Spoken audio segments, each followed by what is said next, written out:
Kak, terdengar, terdengar Halo, Kak suara tak? Kak, halo, halo, halo. cukup jelas ya? Terdengar Kak, Oke, terdengar. Kak, jelas, jelas, jelas.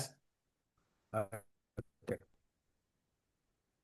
Oke, oke, ya, ya, ya mungkin kita langsung saja mulai ya ya. sambil menunggu eh, apa namanya teman-teman yang lain untuk bisa ikut bergabung dengan kita pada diskusi sore hari ini.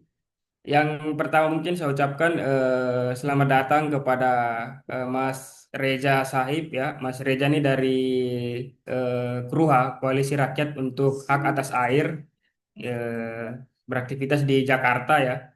Eh, Kemudian juga kita akan ditemani juga oleh Kak Nawir ya, M Nawir. Beliau merupakan salah satu pegiat sosial ya di Kota Makassar yang konsen di isu-isu perkotaan dan eh, kita tahu secara bersama bahwa beliau selama eh, beberapa tahun itu aktif di Komite Perjuangan Rakyat Miskin Kota Makassar. Nah, diskusi pada sore hari ini sebenarnya ini series yang pertama ya, karena kita rencanakan akan ada 6 kali diskusi yang memang terfokus pada isu air, tapi dengan ragam ragam ragam perspektif ya. Mungkin yang pertama mungkin kita akan berbicara soal bagaimana gerakan sosial ya merespon soal isu-isu pelayanan publik, terutama isu atas hak air bersih. Nah, ini yang saya kira juga menjadi penting karena melihat apa namanya kecenderungan gerakan sosial yang hari ini mungkin belum menemukan apa namanya titik untuk menjawab persoalan-persoalan, terutama persoalan terkait dengan pelayanan pelayanan pelayanan publik yang di dalamnya di mana termasuk yaitu eh, hak atas air. Nah, mungkin itu secara singkat saja pengantar dari saya tentang apa namanya kegiatan diskusi ini yang akan berjalan selama 6 kali karena selain dari tema gerakan sosial, mungkin nanti di sesi-sesi diskusi berikutnya ada tema tentang bagaimana melihat posisi perempuan dan anak, bagaimana potret alur pengelolaan air dari hulu hingga hilir di Kota Makassar, kemudian kita juga akan merespons soal isu korupsi ya di tubuh PDAM yang saya kira memiliki jejak yang sampai hari ini bisa kita lihat. Kemudian juga kita akan mengajak DPRD untuk melihat apakah ada urgensi kebijakan politik lokal terkait bagaimana jaminan atas hak air bersih di Kota Makassar. Itu kurang lebih secara singkat tentang diskusi-diskusi yang akan kita laksanakan ke depannya. Nah, mungkin secara singkat saya akan mempersilahkan dulu kepada Mas Reza Sahib ya eh, dari Koalisi Rakyat untuk Hak Atas Air, mungkin untuk bisa memantik diskusi lebih awal karena setahu saya Keruha mungkin itu salah satu organisasi atau NGO nasional yang memang konsen terhadap hak atas air begitu. Eh, Mungkin untuk Mas Reza saya persilakan Mas, silakan. Kira-kira berapa menit? Saya nanti di stop aja kalau Oh ya, eh, eh, kepanjangan. iya mas, mungkin 20 sampai 25 menit lah gitu. Oke, saya suka Iya mas, ya mas. kemana-mana soalnya. Terima kasih. Assalamualaikum. Senang sekali bisa berkenalan, berinteraksi dengan teman-teman. Eh, Nama saya Reza. Sudah cukup lama sekali saya bekerja di Kruha sejak 2008. Sekarang sedang proses transisi. Senang sekali berkenalan dengan teman-teman. Nanti mungkin di tengah saya terpaksa matiin video karena sinyal. Eh, Pertama memang karena mohon maaf juga tidak menyiapkan presentasi karena kemarin saya baru sampai kemarin malam. Tapi mungkin tornya cukup menjelaskan dan senang sekali tadi ada teman-teman di Sulawesi yang mulai inisiatif ini. Saya juga sering lihat di sosmednya. Itu cukup mengembirakan karena memang faktanya di Indonesia isu air itu apa namanya kalah politis selalu begitu. Belakangan direpresentasikan isu perkotaan karena ada kampanye di penolakan swastanisasi air atau privatisasi air perkotaan di Jakarta. Sedikit sekali memang yang apa itu concern penting memang ya. sedikit sekali memang apa namanya orang atau kelompok yang fokus di isu air. Dan apa namanya situasi krisis air kita ya secara sederhana bisa dikatakan sebenarnya krisis manajemen karena Indonesia resource-nya sumber daya airnya masuk dalam 4 negara dengan berkah air sumber air yang melimpah selain Brazil, Kanada, saya lupa satunya apalagi. Tapi Indonesia kalau kuota sumber airnya kira-kira 4 besar di dunia dan kalau dibagi per kapita sebenarnya bisa 9 kali lipat haknya itu. Jadi krisisnya di kita beda dengan krisis di Eropa, di Afrika yang kering, di kita curah hujan tinggi, Jakarta saja bisa 2 miliar meter kubik per tahun. Tapi memang manajemennya yang buruk, artinya problemnya ada problem di tata kelola termasuk di peranata pabriknya, otoritas pabriknya. Bahkan di Indonesia tidak ada yang otoritas pabriknya baik lembaga keterwakilan di DPR maupun di pemerintahan yang sekarang masih di mana berubah-ubah lagi di mana sebenarnya air itu diurus, bagaimana diurus karena perubahan nomenklatur setiap ganti rezim, ganti nomenklatur, ganti kebijakan di Indonesia itu artinya problemnya memang problem manajemen, bukan problem alamiah. Ada problem alamiah karena karakter air itu adalah natural monopoli, artinya dia memang tidak bisa dikapling-kapling seperti tanah. Dia harus dalam satu pengaturan, makanya timbul hak menguasai negara dari situ sebenarnya. Tapi tadi saya balik ke poin nggak banyak yang fokus air. Bahkan teman-teman saya terbuka aja ya, yang fokus di misalnya land reform, isu-isu reforma agraria itu luput melihat aspek airnya.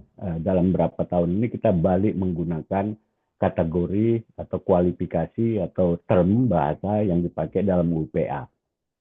Dalam UPA yaitu hubungan antar manusia. Hubungan antar manusianya itu yang dimaksud hubungan negara dan hak warga negara dan fungsi otoritas publik itu tadi, dan yang kedua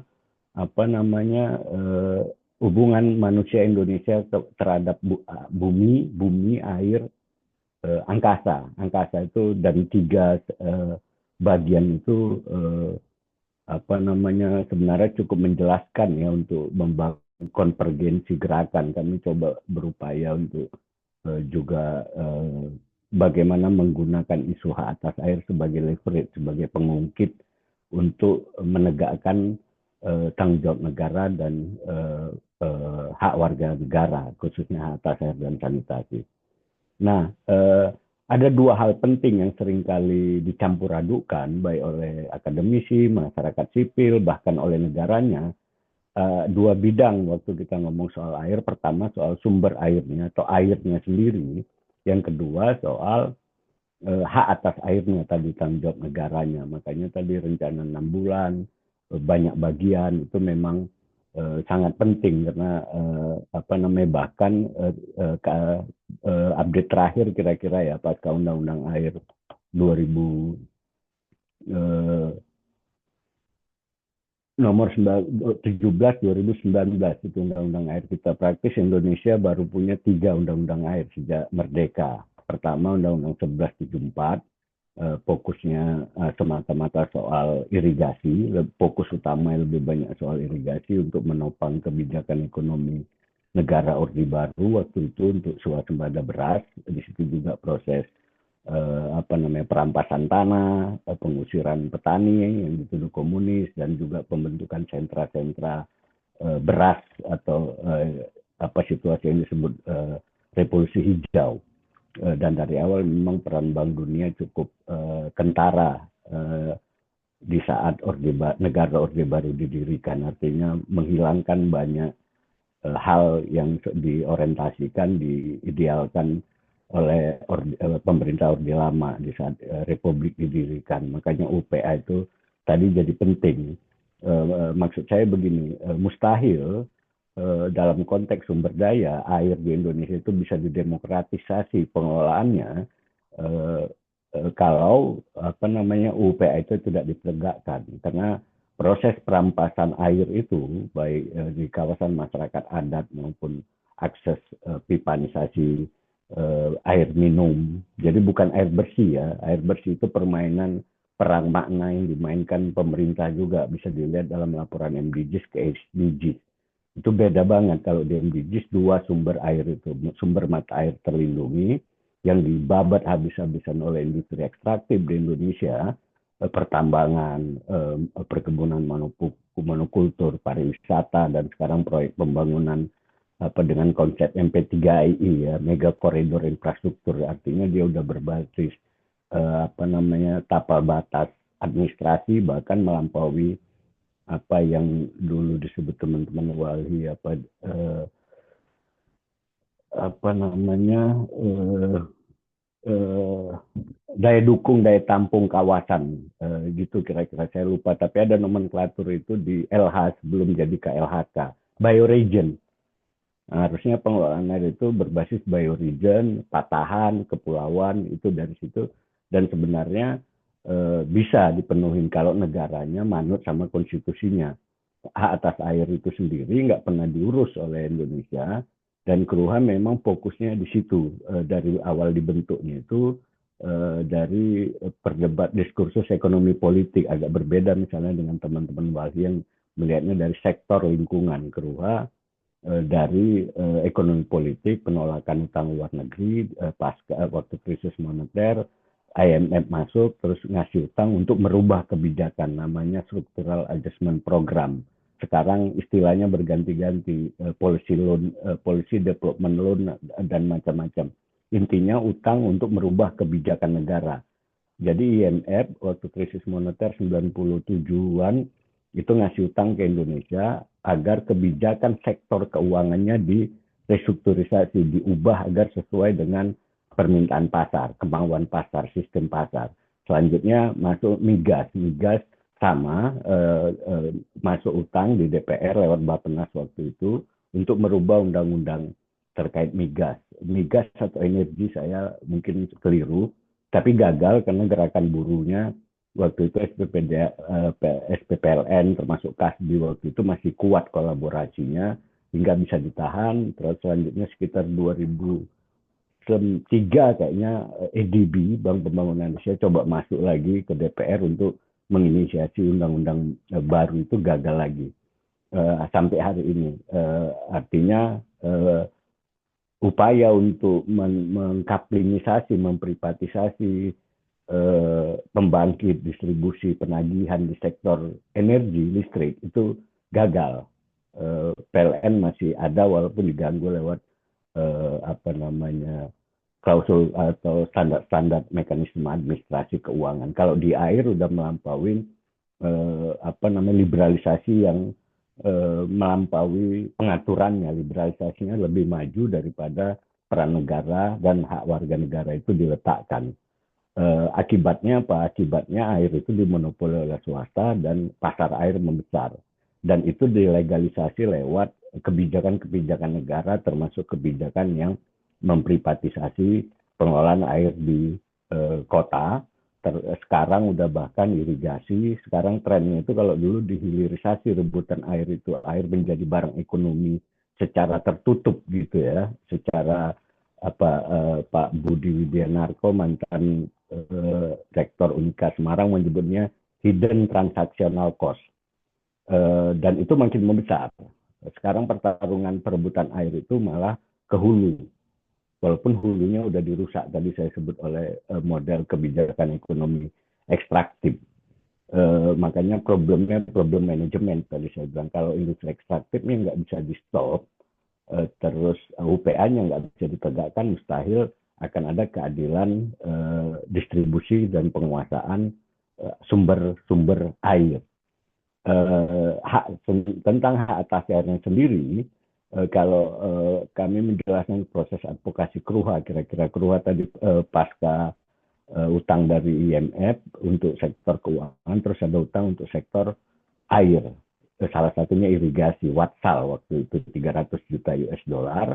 Waktu itu yang mengelola utang kita itu Bappenas, masih Kementerian Bappenas. Waktu itu kepala Bappenasnya Budiono, mantan Wapres, dan Budiono udah bikin, karena kita krisis moneter ya, rejimnya peralihan rejim, waktu rejim Orde Baru itu kira-kira krisis moneter itu kualitas ekonomi kita itu mirip apa yang disebut lewat kualifikasi Bank Dunia less developed country, negara tidak berkembang, kurang berkembang gitu, karena rejimnya korup, otoriter, jadi tidak dipercaya untuk mendatangkan duit baru lewat sektor swasta maupun sektor publik, kategorinya waktu itu.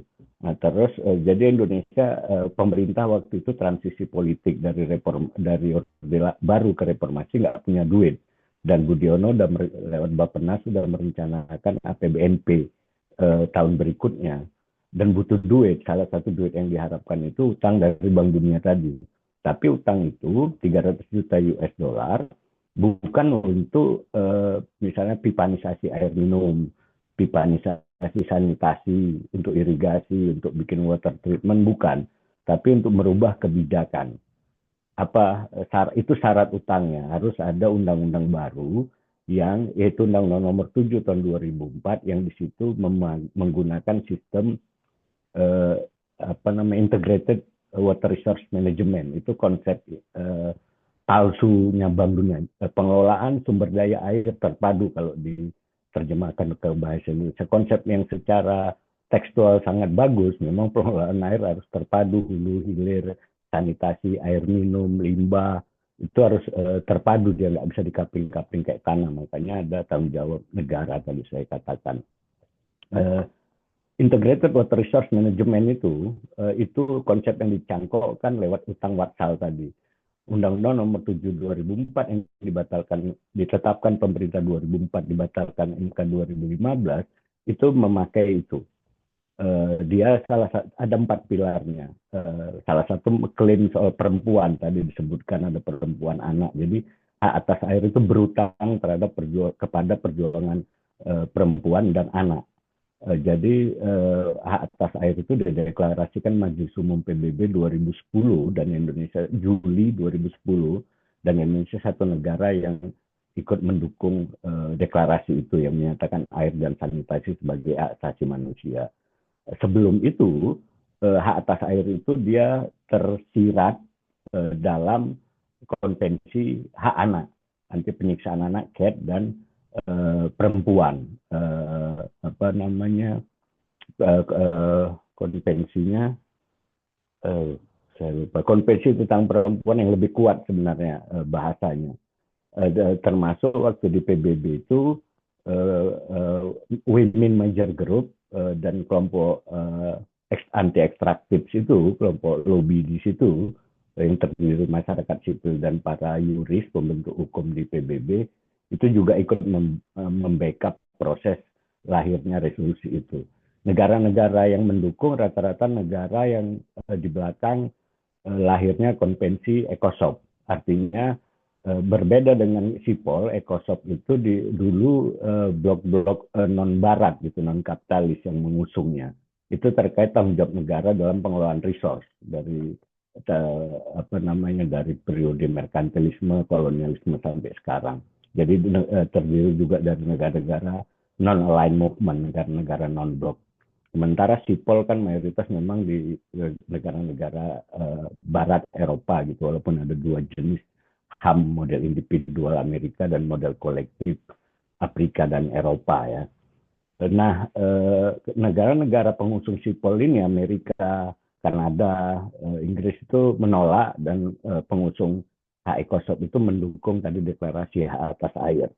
Perkembangan terakhirnya di UN hari ini itu kalau teman-teman ingat bisa Google sedikit, People Water Forum di Bali Mei kemarin itu forum tandingan dari World Water Forum. World Water Forum itu diinisiasi oleh World Water Council. World Water Council itu adalah asosiasi-asosiasi pengusaha air yang secara telanjang, Danone, macam-macam gitu, itu bekerja sama dengan pemerintah Indonesia. Dan mungkin teman-teman bisa cek nanti gimana People Water Forum itu diserang gitu, nggak pernah isu air sepolitis itu. Ternyata di belakangnya ada beberapa praduga ya, termasuk soal karena waktu itu salah satu agenda utamanya adalah Global People Tribunal antara People Water Forum dengan pelapor khusus hak atas air di PBB. Ada 3 kasus yang kita bawa. Satu itu kasus Dieng. Di Dieng itu soal daya rusak air akibat pola penambangan non konvensional geothermal inlet system gitu, yang sistem penambangan yang dipakai juga untuk mencari gas alam, gas fosil, coalbed metan dan macam-macam. Eh, Dia ada salah satunya yaitu fracking, termasuk geothermal itu menggunakan teknologi itu, dan kita menggunakan klausul hak atas air karena di situ udah berkali-kali terjadi dan mau dikembangkan, artinya kematian, ada monumen orang satu desa mati terus meledak berkali-kali itu. Kita butuh itu untuk membackup perjuangan masyarakat yang meluas ya, yang menolak geotermalnya agak berbeda dari kampung-kampung, dari 6 kampung di 2013, sekarang udah 67 kampung. Dan kalau semua dieksekusi, WKP-nya 6,7 hektar lahan akan terdampak, teracuni, sistem airnya diambil karena geothermal itu rakus air. Kalau dia sudah beroperasi, dia cuma pakai 2 hektar, tapi untuk operasinya dia butuh cekungan air tanah yang luas. Kalau di Banten itu area yang dicaplok itu persis yang udah dieksplorasi oleh Danon sebelumnya yang mau dijadikan pabrik air minum dalam kemasan. Dari situ dapat dilihat bahwa potret perampasan air di Indonesia itu berlindung di balik perampasan lahan. Tidak ada izin sampai sekarang itu, izin ekstraksi air untuk komersial di Indonesia. Tidak diatur, gagal diatur sampai sekarang. Artinya lebih Aspadi, asosiasi perusahaan-perusahaan air minum dalam kemasan itu yang tadi saya sebut, pasarnya membesar. Jadi negara mengkomersialkan jasa publik, mengkomodifikasi airnya secara lebih telanjang, lebih masif. Kalau institusionalisasi, komersialisasi atau layanan publik khusus air itu bisa dilihat di institusi eh, KPBU, kerjasama pemerintah badan usaha negara. Artinya terus proses advokasi itu dari tadi penolakan utang luar negeri sampai 2015 dibatalkan MK itu berkaitan. Pertama putusan MK 2005 itu tidak biasa karena itu pertama MK menyebut putusannya konstitusionali bersyarat, artinya undang-undangnya nomor 7 2004 harus diimplementasikan sesuai tafsir MK yang menyebut air bukan barang ekonomi, barang publik, PDAM tidak boleh berorientasi profit, pengelolaannya dalam konteks pemenang itu dilanggar semua sampai sekarang masih dilanggar. Dalam kasus Jakarta kita menang di pengadilan perdata ya, pengadilan PT UN Jakarta Pusat, selanjutnya di MA ada beberapa proses tapi tetap dianulir oleh pemerintahnya. Air makin komersial, makin menjadi komoditas, jual beli air itu makin telanjang karena proyeksi ekonomi ekstraktifnya jelas butuh air. Dalam konteks seperti itu, pelanggaran hak atas airnya akan tetap berlanjut, dan di mana gerakan sosial bisa menggunakan hak atas air sebagai alat pertahanan untuk rencana kerja Krua ke depan. Misalnya kalau hak atas air itu ditegakkan, tadi proses advokasi dari 2004 sampai Cipta Kerja ya, yang sampai sekarang masih kami ikut proses, itu kalau teman-teman lihat bahkan di Ciptaker itu udah ada istilah hak atas air. Hak atas air adalah A, B, C, D gitu begitu dia.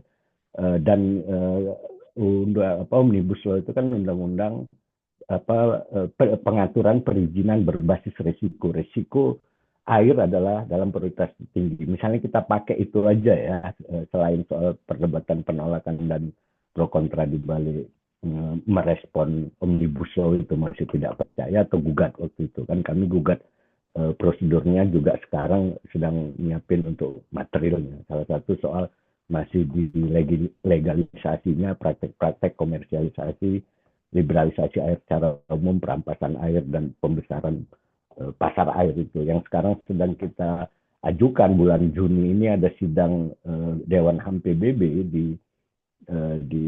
Seville di Spanyol. soal finance for development itu krusial ya. Pembiayaan untuk pembangunan di luar krisis gitu dan diusahakan prosesnya di PBB karena kegagalan Bank Dunia, IMF, WTO. Salah satunya itu adalah soal air. Jadi Kruha diminta oleh pelapor khusus atas air dan sanitasi Pedro Arroyo untuk datang membackup reportnya dia laporan dia Kruha dan ada satu lembaga di Afrika.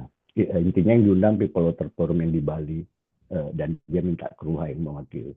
Tapi diblok oleh pemerintah Jerman karena sesi Dewan HAM itu dibiayain oleh pemerintah Jerman dan pemerintah Spanyol. Pemerintah Jerman menolak keberadaan Kruha di Juni ini nanti karena di situ ada Retno Marsudi. Perlu teman-teman cek, Retno sekarang itu pasca waktu di PWF dia salah satu panitia. Sekarang setelah nggak jadi Menteri Luar Negeri, dia menjadi UN Special Water Envoy. Jadi di PBB tahun lalu itu dibentuk satu komisi baru namanya kira-kira UN Commission on Water. UN Economic Commission on Water. Jadi intinya komisi ekonomi untuk penanganan masalah-masalah air, salah satunya untuk mengatasi memenuhi target SDG. Karena ada Retno di sana, Jerman menganggap nanti akan ada konflik kepentingan antara hak atas air yang selama ini kita kita coba untuk diinstitusionalisasikan lewat proses-proses mulai Komnas HAM, DPR, Mahkamah Konstitusi, termasuk di PBB itu berhadapan dengan program ekonomi air atau water development.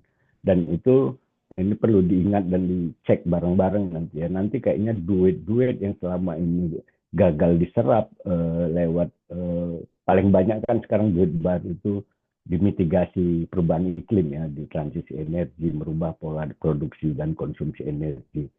Dibanding adaptasi dan loss and damage paling kecil gitu. Tapi kayaknya akan ada pergeseran duit yang selama ini dipakai untuk penanganan krisis iklim itu salah satunya ke soal mengatasi problem-problem teknis air. Artinya agenda-agenda pembangunan sektor air mungkin pakai pola-pola lama, bendungan besar, privatisasi itu makin akan membesar dan di situ pertahanannya hanya ada di warga negara. Kita lihat misalnya ada dua isu utama yang perlu kolaborasinya kalau kita ngomong gerakan sosial. Pertama, bagaimana masyarakat bisa mempertahankan teritorinya yang termasuk airnya di situ.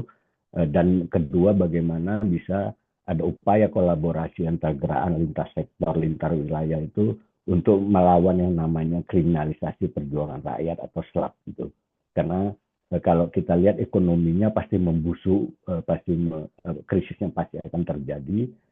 Otoritas publiknya model negara yang seperti ini, model pemerintahan, manajemen kekuasaan seperti ini pasti akan rontok dengan sendirinya. Secara teori aja bisa kita buktikan.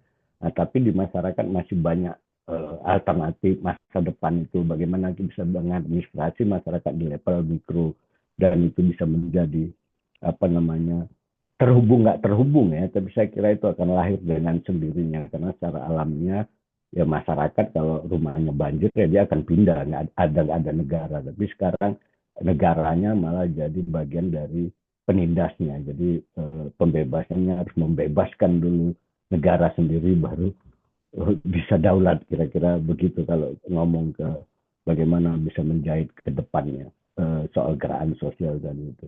Terima kasih. Oke, terima kasih Mas Reza. Saya kira banyak sekali ya yang dieksplor oleh Mas Reza, terutama dalam konteks ekonomi politik ya. Tadi juga sempat disinggung soal bagaimana keterlibatan apa namanya aktor-aktor di internasional ya dalam mengintervensi apa namanya kebijakan-kebijakan terkait air yang ada di Indonesia. Karena saya ingat betul bahwa memang di World Water Forum ketiga di Jepang itu perdebatannya sangat sengit antara kelompok yang memandang air sebagai nilai guna dan kelompok yang memandang air sebagai nilai tukar. Itu tahun 2003. Nah, menjelang 1 tahun berikutnya di Indonesia pun sama perdebatan itu hadir antara kelompok yang apa namanya anti terhadap privatisasi air dan kelompok yang memandang air sebagai nilai tukar. Walaupun kedua gagasan ini diadopsi di Undang-Undang 7 2004 bahkan di apa ditolak oleh MK tadi yang disampaikan oleh Mas Reza. Tapi porsi tentang memandang hak air sebagai hak atas air itu sebagai hak asasi manusia di dalam undang-undang tersebut itu sangat kecil begitu. Makanya lahir lagi Undang Baru 17 2019. Kemudian dia diintegrasikan di dalam Omnibus Law yang saya kira masih ramah terhadap pasar begitu. Nah, saya kira itu tadi yang disampaikan oleh Mas Mas Reza. Kemudian selanjutnya mungkin saya akan berikan kesempatan kepada Kak Nawir, ini mungkin lebih akan konteks ya, lebih ke konteks sosial politik yang ada di Kota Makassar mungkin. Untuk waktu dan tempat saya persilakan Kak Nawir.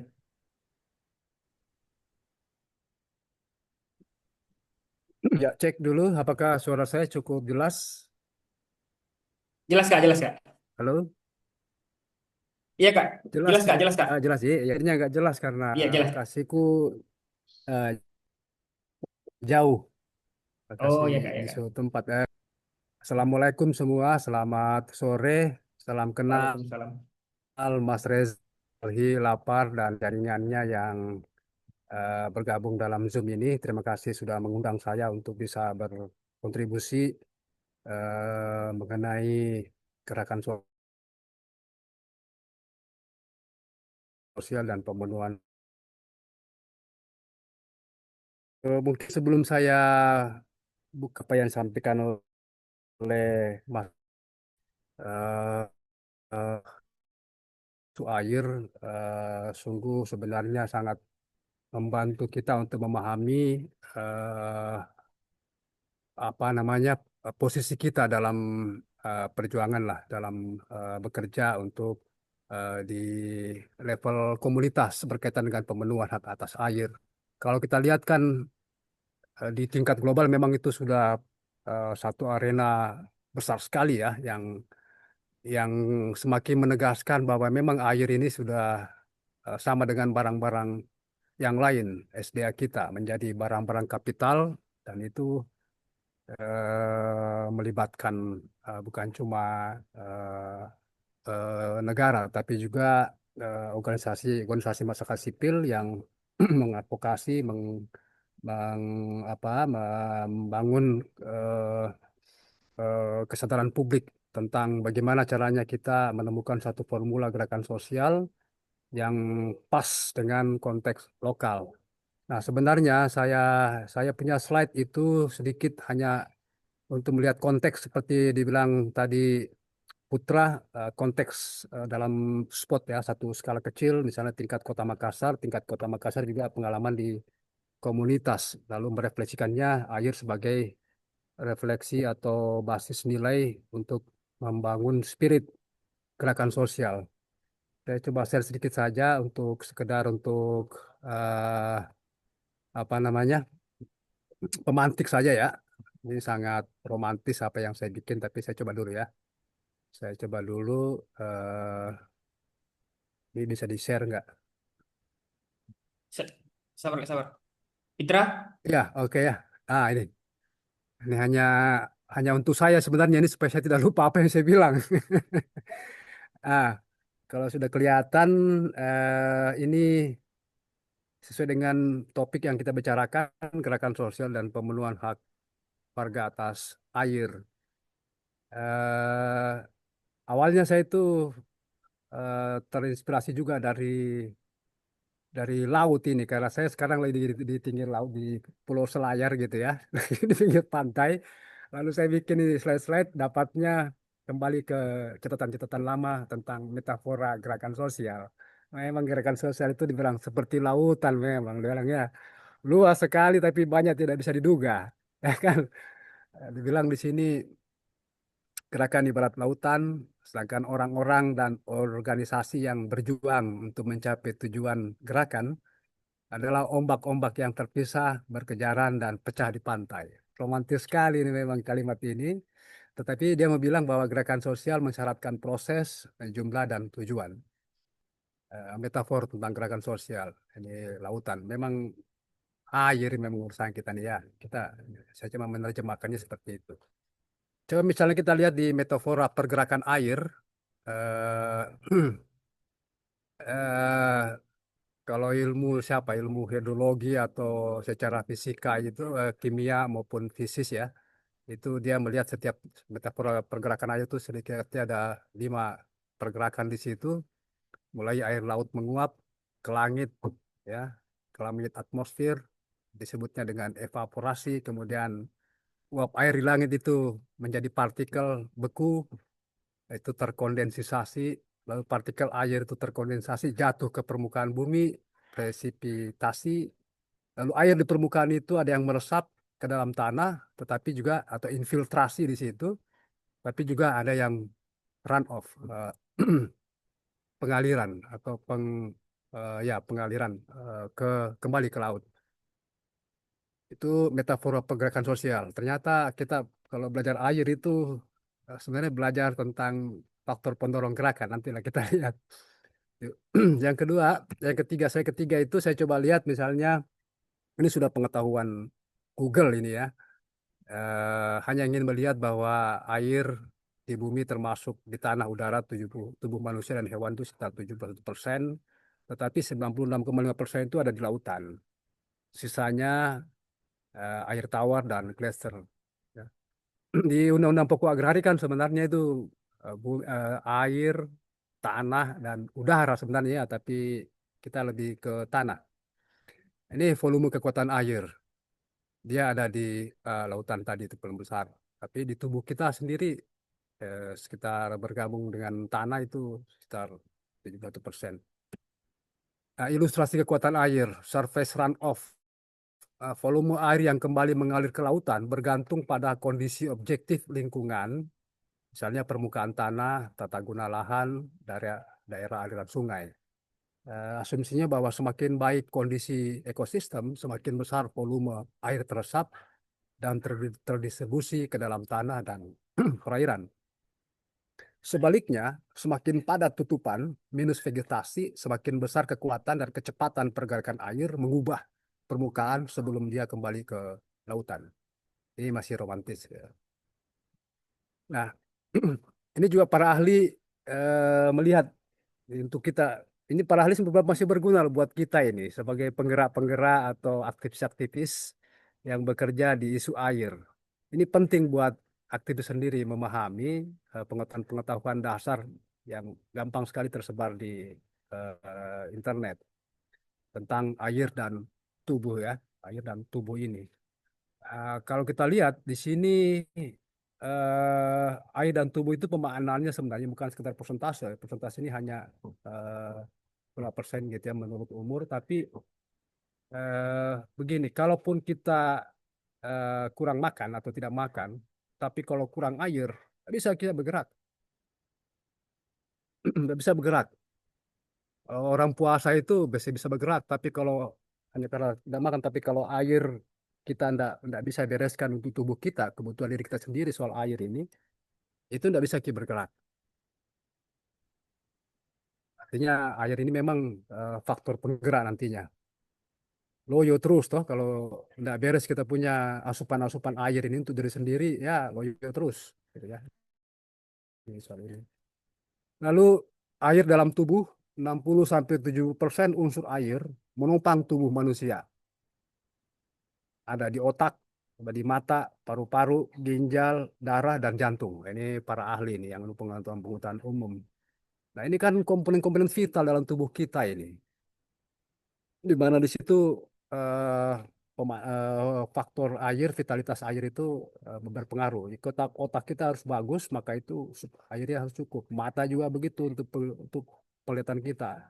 Paru-paru apalagi yang suka merokok ini, malas minum, wah repot itu. Ngaruh sekali. Ginjal apalagi kalau air kurang minum, aduh. Ini buat aktivis ini banyak gagal ginjal ya, paru-paru, dan seterusnya. Ini sekedar untuk mengganggu pemahaman teman-teman. Nah, tadi juga Mas Reza juga menyebut soal ketimpangan gender ya, peran-peran gender ini saya ambil dari Kompas saja.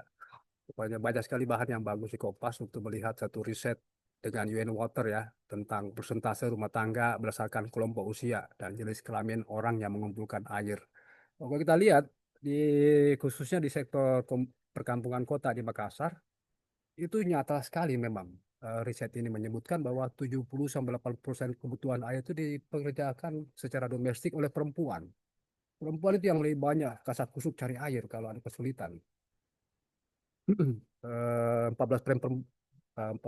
perempuan mengumpul air, hanya 8% yang laki-laki. Maksudnya adalah di sini air memang pekerjaan domestik.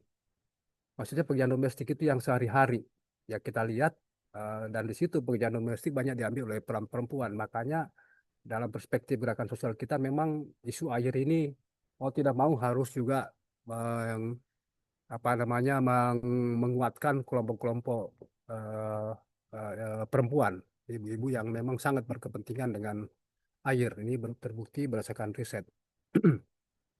Sedikit saja untuk apa ya untuk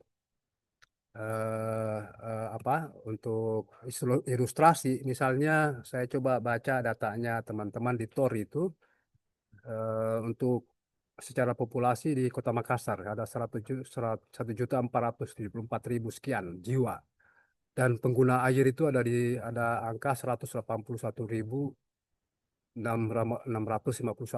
rumah tangga. Secara demografi kita laki-laki 732.300 lebih, kemudian perempuan lebih besar 700, selisih 10.000 lebih perempuan jumlahnya. Nah, jumlah kepala keluarga kita itu 15.649 kakak. Eh, Kalau di pengguna air tadi ada 181 itu, tetapi klaimnya, ini saya ambil dari tornya teman-teman, klaimnya eh, PDAM itu dia menyuplai 7.950.442 kubik air untuk yang 181.691 rumah tangga. Kira-kira itu di sini memang dia bilang PDAM hanya mampu menjangkau atau melayani atau mensuplai air dengan fasilitas yang dia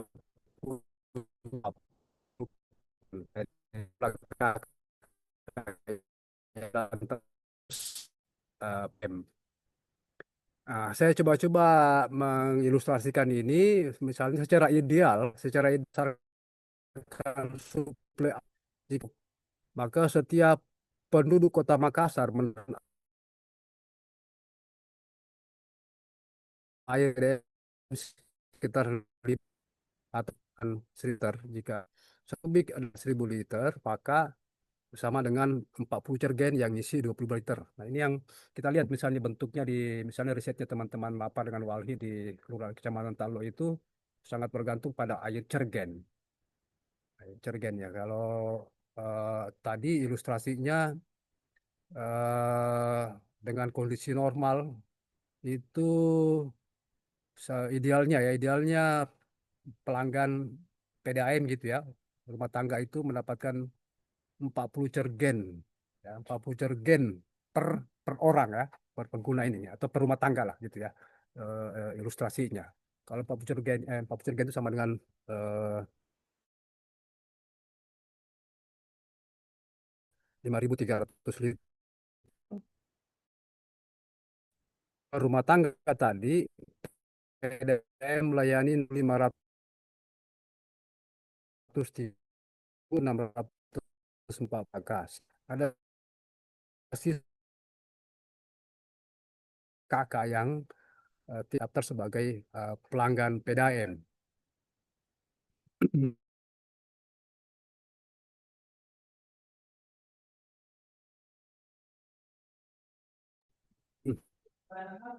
Halo Kak, putus-putus suaranya Kak.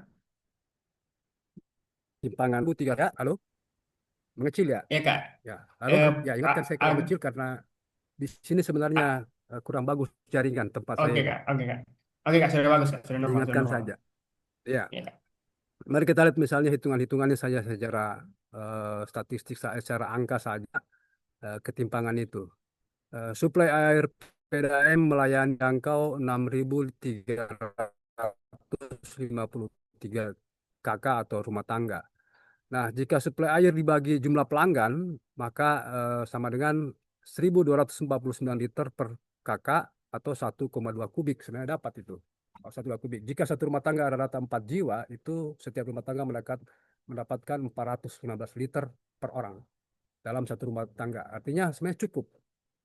Cukup itu kalau cukup dalam ukuran minimal ya 415 liter per orang. Kalau 415 liter itu berapa galon itu ya? Ya, lumayan banyak dia. Ya. Cukup, sangat cukup. Tapi tidak cukup dia karena ada kelas perbedaan yang mencolok kelas pelanggan atau golongan pelanggan tidak sama. Ya hotel, kantor, industri, pasum, mall, real estate, dan seterusnya. Apa yang kita sebut-sebut kelas-kelas golongan ini yang paling eh, besar volume eh, kebutuhan airnya, penggunaan air itu kalau kita pipa kita air masuk ke rumah ke dapur misalnya karena kalah sedot dari apa pelanggan-pelanggan besar. Kalau misalnya dalam orang menggunakan sumur-sumur bor itu sangat di perumahan-perumahan itu sudah menjadi pengetahuan umum itu sangat mengurangi akses tetangga-tetangga yang lain tidak menggunakan sumur bor. Nah, kalau kita lihat kantor-kantor ini kan itu menggunakan fasilitas suplai airnya, apalagi kalau hotel, ya, Halo persediaan Kak, air. Itu biar WC-nya canggih kalau tidak ada air. Lalu, iya Kak, mungkin ya, jelas lagi. bisa dimatikan, dulu kameranya Kak, karena mungkin agak sedikit gangguan kalau menyala kameranya Kak. Agak Oh gitu ya. putus-putus mungkin kalau, Bentar ya. Saya iya, iya Kak, iya Kak, mungkin berarti karena iya Kak, iya Kak. ini tunggu dulu. Oke. Oke Kak. Ya. Jadi saya sambung lagi sedikit. Eh, untuk golongan-golongan yang disebutkan tadi itu industri besar gitu ya, berumah tangga golongan seperti hotel, kantor, industri, mall, real estate itu jarang sekali tuh airnya macet-macet itu jarang.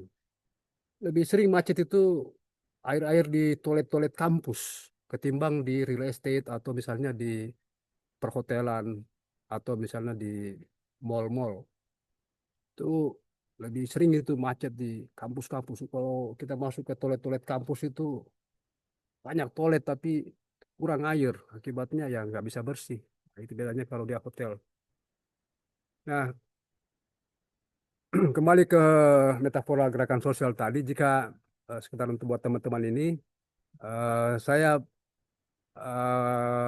melihatnya untuk melihatnya ini diandaikan air ini sebagai basis basis nilai kita untuk melakukan suatu kantor-kantor budaya maupun kantor gagasan maupun pengurasian kelompok-kelompok komunitas. Kalau diandaikan tubuh adalah organisasi, maka air adalah faktor penggerak organ-organ vital yang makanya disebut dengan faktor pendorong gerakan. Kita bisa menjadi air itu sebagai faktor pendorong gerakan kita. Nah, gerakan sosial, sebuah gerakan itu ada beberapa faktor-faktor pendorong yang umum orang yang cukup konvensional ya. Ini sangat konvensional sekali ini. Ada berapa ini? Ada 9 atau 10. Ya, 10 faktor pendorong gerakan. Yang pertama adalah tujuan umum yang diyakini secara kuat. Adanya kepemimpinan karismatik, kepemimpinan yang tak terstruktur di tingkat lokal, struktur organisasinya sederhana. Tentu berbeda misalnya kalau kita di level organisasi mapan, kalau di organisasi komunitas itu sederhana sekali struktur organisasi kayak forum-forum warga, kelompok-kelompok pengguna eh, sangat sederhana. Lalu pengambilan keputusan dalam organisasinya biasanya tidak sistematik, dia sangat mengikuti tantangan harian. Kenapa keputusan tidak sistematik? Karena apalagi kalau di kota ini persoalan-persoalan itu sangat beragam dan cepat berubah. Hari ini kita bantu dia soal air, besok tiba-tiba dia bicara tentang anak yang putus sekolah atau anak yang kesulitan sekolah. Hari ini kita bantu dia anak sekolah, besok dia bicara tentang pekerjaan yang susah. Jadi biasanya sangat keputusan-keputusan yang kita lakukan itu tidak sangat susah diukur, ya susah diukur dan tidak sistematik. Keanggotaan dalam sebuah gerakan itu adalah kelompok yang informal. Nah, ini pengalaman-pengalaman di sektor kota juga, kelompok-kelompok informal yang bergantung pada peluang-peluang hidup sehari-hari, baik di sektor ekonomi maupun sosial dan rumah tangga.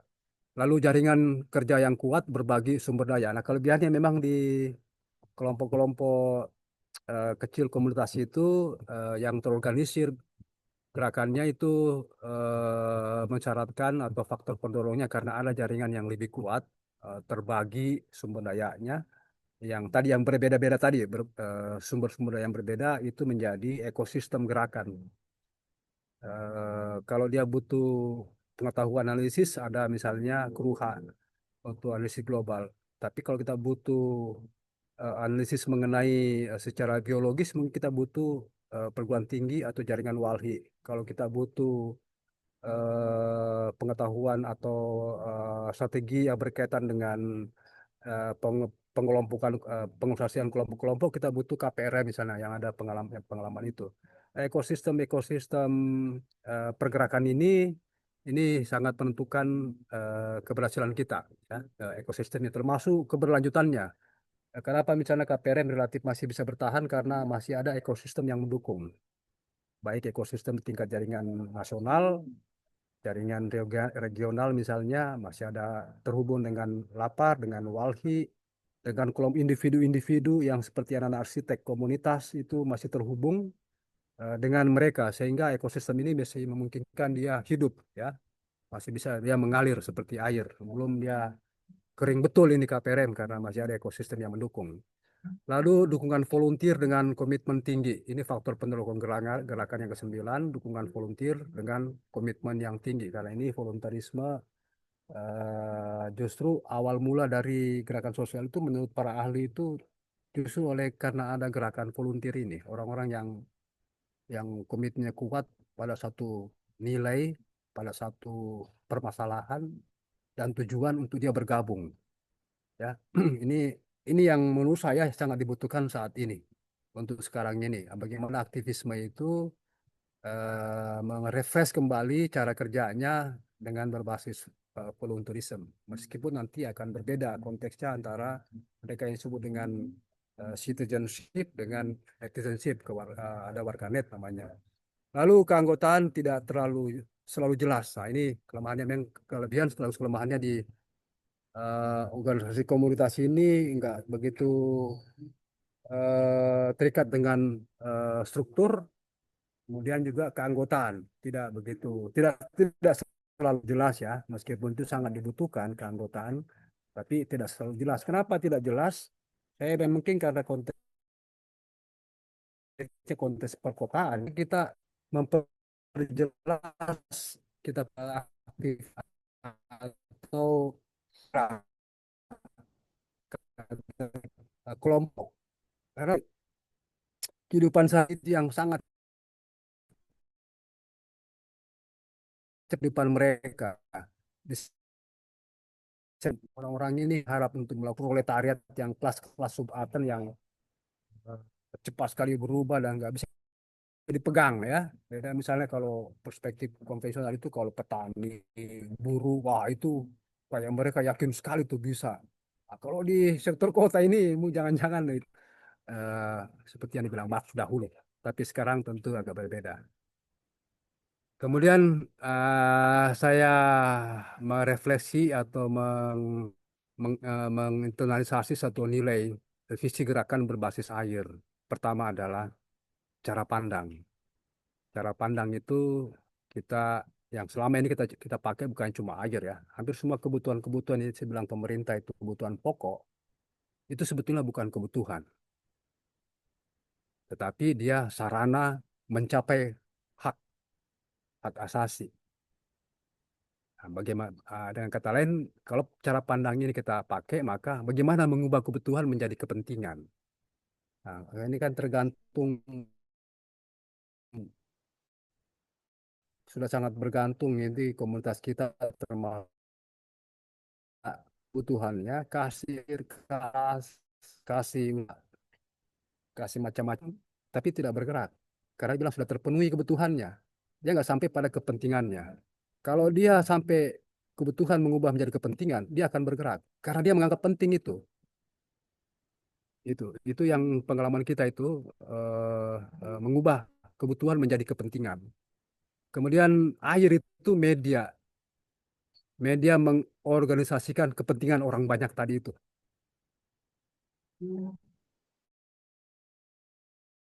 Visi gerakan sosial seperti itu. Yang kedua, perbanyak saluran sebagaimana saluran artikulasi konvensional maupun digital. Ini sebagaimana air juga mesti banyak saluran, mesti banyak saluran-saluran yang yang memungkinkan dia diakses oleh banyak orang. Nah, kelemahannya pipa itu kan seperti PDAM ya, pipa misalnya, dia kan mengkanalisasi air. Ya, apalagi kalau macam perusahaan-perusahaan air minum seperti dibilang tadi Mas Reza, wah itu betul-betul bukan dia tidak mengkanalisasi, tapi dia memblok, menguasai, ya, membatasi, melimitasi warga, publik, termasuk negara mungkin dengan kemampuan modalnya mengkapling wilayah untuk dirinya sendiri lalu dijual gitu ya. Nah, ada harapan misalnya saluran pendekatan-pendekatan pemerintah untuk penguatan pipa. Nanti akan menurut saya itu juga akan menjadi satu poin yang harus kita kerjakan. Bagaimana soal pipanisasi ini menjangkau daerah-daerah kritis. Karena itu yang paling dirasakan oleh warga. Seperti risetnya Lapar dengan Wahli itu kan jelas sekali itu soal pipa itu. Lalu yang ketiga adalah keseimbangan hak dan kewajiban asasi. Nah, kita memang juga harus membangun budaya ekologis. Saya rasa kalau teman-teman Walhi, teman-teman Lapar itu sudah berkomitmen untuk meminimalisir penggunaan media air minum dengan plastik, tapi menggantikannya dengan media-media yang lebih ekologis dan juga apa namanya mudah di organik ya begitu. Lalu yang semacam budaya ekologis. Sebenarnya saya mau bilang di sini memang kita pendekatan gerakan itu pendekatan pemenuhan hak atas air. Tapi kalau kita juga menyeimbangkannya dengan kewajiban asasi, yaitu kewajiban kita setiap individu dengan warga itu, bahwa dia juga harus membangun budaya ekologis. Cara dia membangun budaya ekologis itu bisa berangkat dari sedikit refleksi mengenai praktek-praktek masa lalu, pengalaman lampau dalam menggunakan peralatan-peralatan rumah tangga atau peralatan pekerjaan sehari-hari yang sebenarnya dia sangat ekologis karena minimal kita bisa bedakannya dengan kadar plastik. Nah, ini plastik ini, waduh, udah lebih bersih sekarang ini kekuatan kita soal plastik. Nah, kalau di praktek-praktek budaya ekologis itu justru dia sangat menghindari penggunaan plastik. Nah, bagaimana caranya juga kita ini merasa berkewajiban untuk membangun counter counter culture ini budaya tanding dengan sedapat mungkin tidak menggunakan plastik atau media eh, media sehari-hari khususnya untuk air minum itu dari plastik. Kalau ini menyebar seperti yang kemarin Makassar International Write Festival itu kan setiap tahun itu sebenarnya itu bisa menjadi model bagaimana membangun satu kesadaran dari anak-anak muda dalam berkegiatan dalam skala besar itu. Ada yang mau jadi relawan tukang pungut sampah, memilah sampah. Ada yang memang di situ tidak, hampir boleh bilang tidak ada, sangat kecil wadah-wadah yang menggunakan plastik. Nah, event-event seperti itu, kalau kita lakukan seperti itu, penting membuat satu komitmen ke dalam bahwa event kita ini sedapat mungkin tidak mungkin. Lalu yang keempat, sikap atau sifat aktivis gerakan, menyerap, ya kemampuan menyerap, membaur, bergerak ke bawah, dan terus mengalir menjadi arus balik. Seperti sifat sini kayaknya ya. Secara fokus sejauh yang saya lihat dan saya alami bersama teman-teman ini, riset berbasis aksi, bagaimana riset bersama riset aksi bersama pengguna, pendekatan-pendekatan riset aksi partisipatoris masih sangat relevan. Eh, Lalu ini yang kurang ini sebenarnya di pengorganisasian kelompok pengguna. Dan kelompok pengguna ini kan tadi saya katakan selain misalnya rumah tangga perkampungan, misalnya rumah perumahan-perumahan. Perumahan-perumahan itu kalau ada yang kerja mengorganisir mereka dari kelompok-kelompok pengguna itu efektif juga untuk membangun opini publik, untuk mendesakkan mempengaruhi kebijakan pemerintah karena mereka kebunnya relatif terpelajar gitu ya. Perumahan-perumahan itu, kelompok-kelompok pengguna. Di sebenarnya kalau di negara-negara maju itu yang begini-begini ini sudah umum. Sana kelompok pasien, selain ada organisasi konsumen, mereka juga ada kelompok-kelompok organisasi pasien, pengguna air. Jadi ter tercluster-cluster berdasarkan kepentingan. Forum dialog pelanggan, PDAM dan web masyarakat sipil ini juga jarang nih kita bikin soal pelanggan. Dulu itu ya, lembaga konsumen sering bikin diajak sama misalnya bikin forum-forum pelanggan. Nah ini sebenarnya bisa dipakai, bisa dibangun itu. Kalau di PDAM sangat kurang ini, saya tahu saya sangat kurang ini forum dialog pelanggan dengan melibatkan OMS. Ini saya kira diperlukan untuk membangun relasi berbagi persoalan dan pemecahan-pemecahan masalah-masalah taktis urgen ya di kota. Lalu yang kelima, advokasi anggaran pipanisasi di lokasi kritis. Ini terlepas dari soal pipanisasi ini, karena saya konteksnya air dengan misalnya sumur ya, resapan, menjaga sumur. Kalau tempatku itu waktu kekeringan panjang itu tempatku itu untungnya itu dulunya adalah banyak sekali banyak sekali dulunya adalah itu kawasan pertanian di mana itu sumur itu dipakai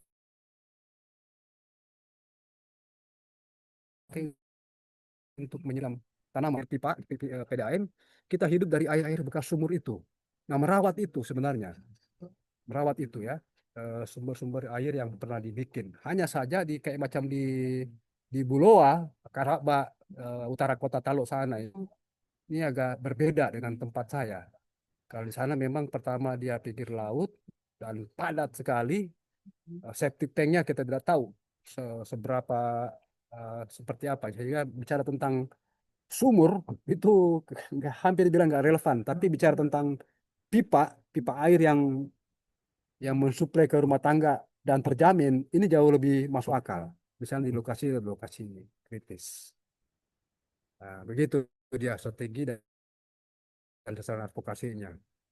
Yang terakhir tips ini juga Anda bisa dapatkan di internet, tapi saya munculkan saja di sini karena mungkin jarang dibaca-baca yang begini-begini. Manfaat air putih, ya, waktu-waktu terbaik minum air putih, gitu ya. Fakta-fakta apa yang terjadi jika kurangan air minum air putih. 4 gelas air putih sehari, keringat, pernapasan, fakta yang perlu Anda ketahui dan seterusnya. Ini juga soal individu-individu. Dan ini medianya informasinya sangat terbuka. Mungkin kalau aktivis teman-teman 8 wajib memperhatikan begini-begini. Menurut saya kalau bicara galangan air, kita harus selesaikan dulu soal air ini. Cara hidup, ya, cara hidup ini. Begitu Anda kekurangan air, apalagi sampai 5%, nggak bisa bergerak 60-70% adalah meropang. Air ini meropang tubuh. Demikian untuk dari saya. Saya kembalikan ke Oke, terima kasih Kak Namir atas Puput. apa namanya eh, materinya. Saya kira Kak Namir coba mengeksplor soal konteks sosial politik di Makassar ya, dalam hal hak atas air ya. Ada beberapa catatan saya tadi, mungkin yang sangat menarik mungkin terkait apa namanya eh, domestifikasi ya, karena air masih dipandang sebagai isu yang sangat domestik karena dilihat dari beberapa eh, apa namanya aktivitas warga, memang ternyata perempuan yang lebih banyak mengurus hal-hal hal-hal tersebut begitu. Kalau bukan perempuan ya anak gitu. Nah, karena memang mayoritas di Makassar Utara yang risetnya teman-teman di Kecamatan Talok memang eh, mayoritas sebagai pekerja di sektor informal gitu. Jadi ada laki-lakinya sibuk bekerja dari pagi hingga sore, kemudian perempuannya yang mengambil air. Tapi tidak tidak menutup kemungkinan juga sebenarnya ada beberapa laki-laki yang memang kalau masih punya waktu untuk mengambil air ya bisa mengambil air begitu. Nah, itu yang coba di apa disampaikan tadi oleh Kanawir. Kemudian juga soal ketimpangan apa namanya akses dan penggunaan air yang tadi juga disampaikan bahwa ada semacam kelas atau golongan yang lebih mendominasi atau lebih masif penggunaan airnya ketimbang kelas-kelas yang lainnya mungkin yang lebih rentan. Nah, saya kira itu ya tadi apa yang disampaikan oleh Kanawir. Mungkin untuk sesi berikutnya saya akan persilakan kepada teman-teman mungkin atau ada yang ingin apa namanya bertanya, menambahkan ataupun menyampaikan pandangannya terkait tema diskusi kita pada sore hari ini. Saya persilakan kepada teman-teman yang ada di di Zoom. Jika ada mungkin bisa langsung diaktifkan mikrofonnya.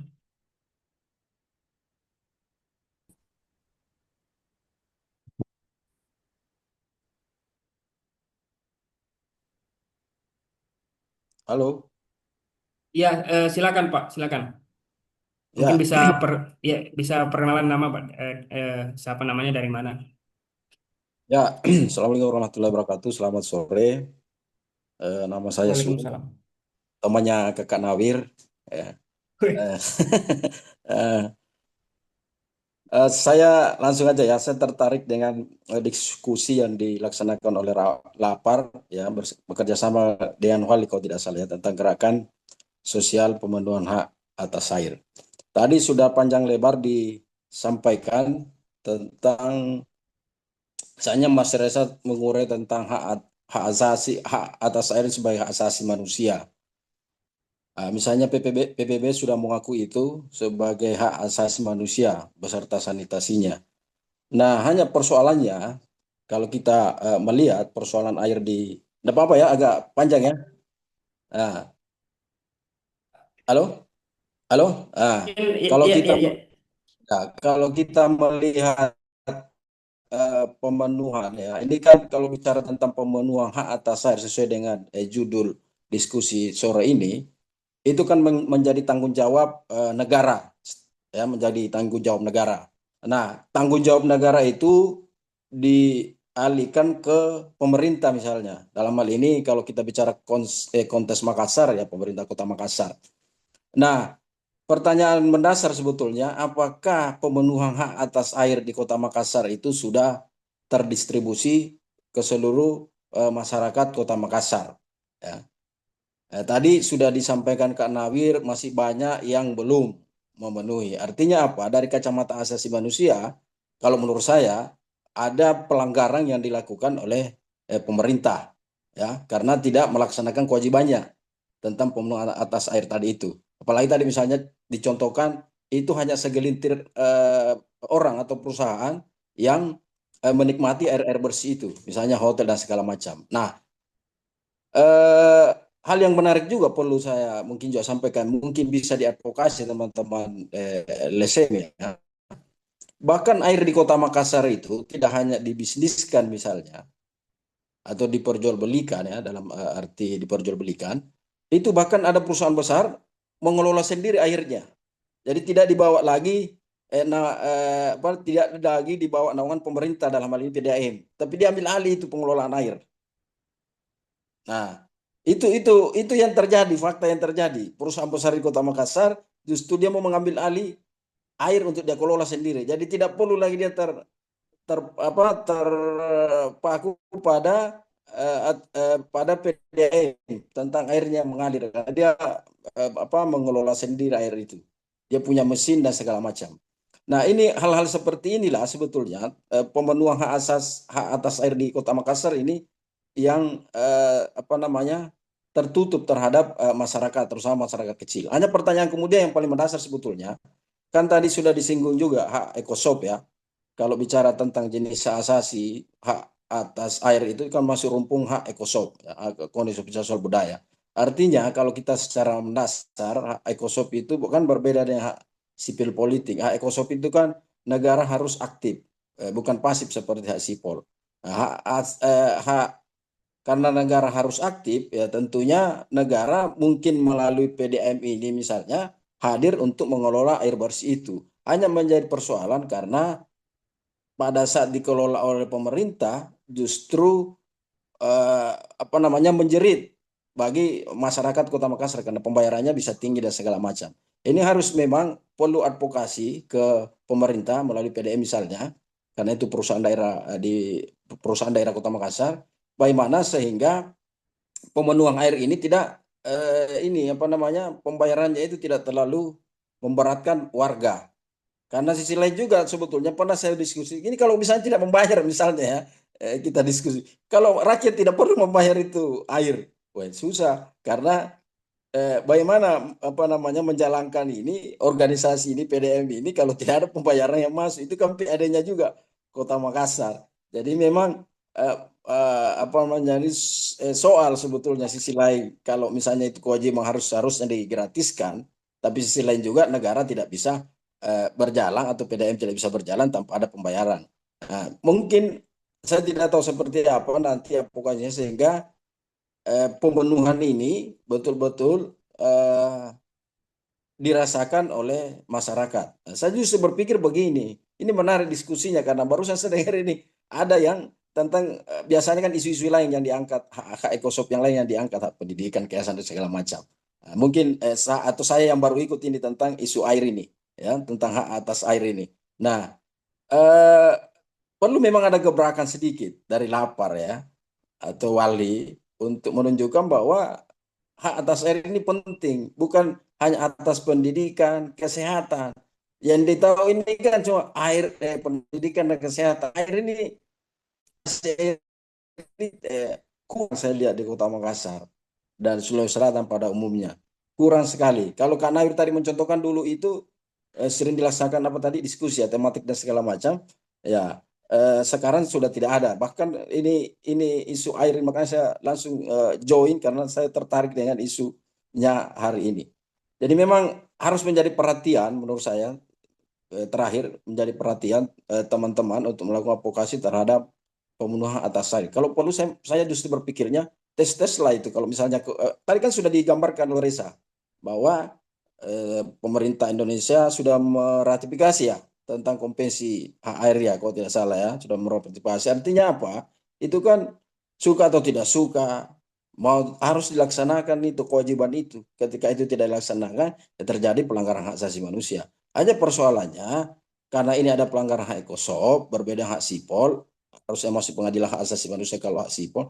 Hak ekosop ini ya bisa saja kalau menurut saya, kalau memang pemerintah memberatkan masyarakat, ya gugat saja itu pemerintahnya. Coba-coba gugat ke Pengadilan Negeri Makassar. Sehingga menjadi perhatian bahwa ini air ini untuk masyarakat ini penting. Karena menurut saya hak gugat itu untuk hak ekosop yang dilanggar oleh pemerintah ya ranahnya itu ke pengadilan negeri. Beda hak sipol tadi, harus pengadilan hak asasi manusia. Pikir itu. Makasih. Assalamualaikum warahmatullahi wabarakatuh. Oke, terima kasih Kak Sul atas ada beberapa masukan sekaligus pertanyaan ya. Mungkin yang pertama, apakah hak dasar atas air di Makassar itu sudah terpenuhi atau tidak?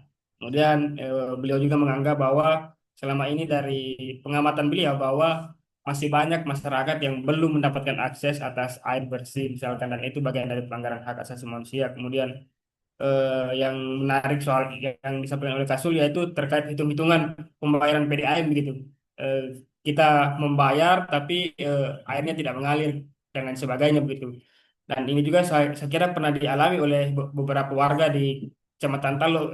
Airnya sudah diputus tapi masih membayar beban begitu. Nah ini yang saya kira juga menjadi problem. Nah, cuman memang tadi ada sedikit hal yang disinggung oleh Kanawir. Memang masih sangat jarang ya teman-teman gerakan sosial di Kota Makassar yang merespon soal isu-isu layanan publik termasuk air ini.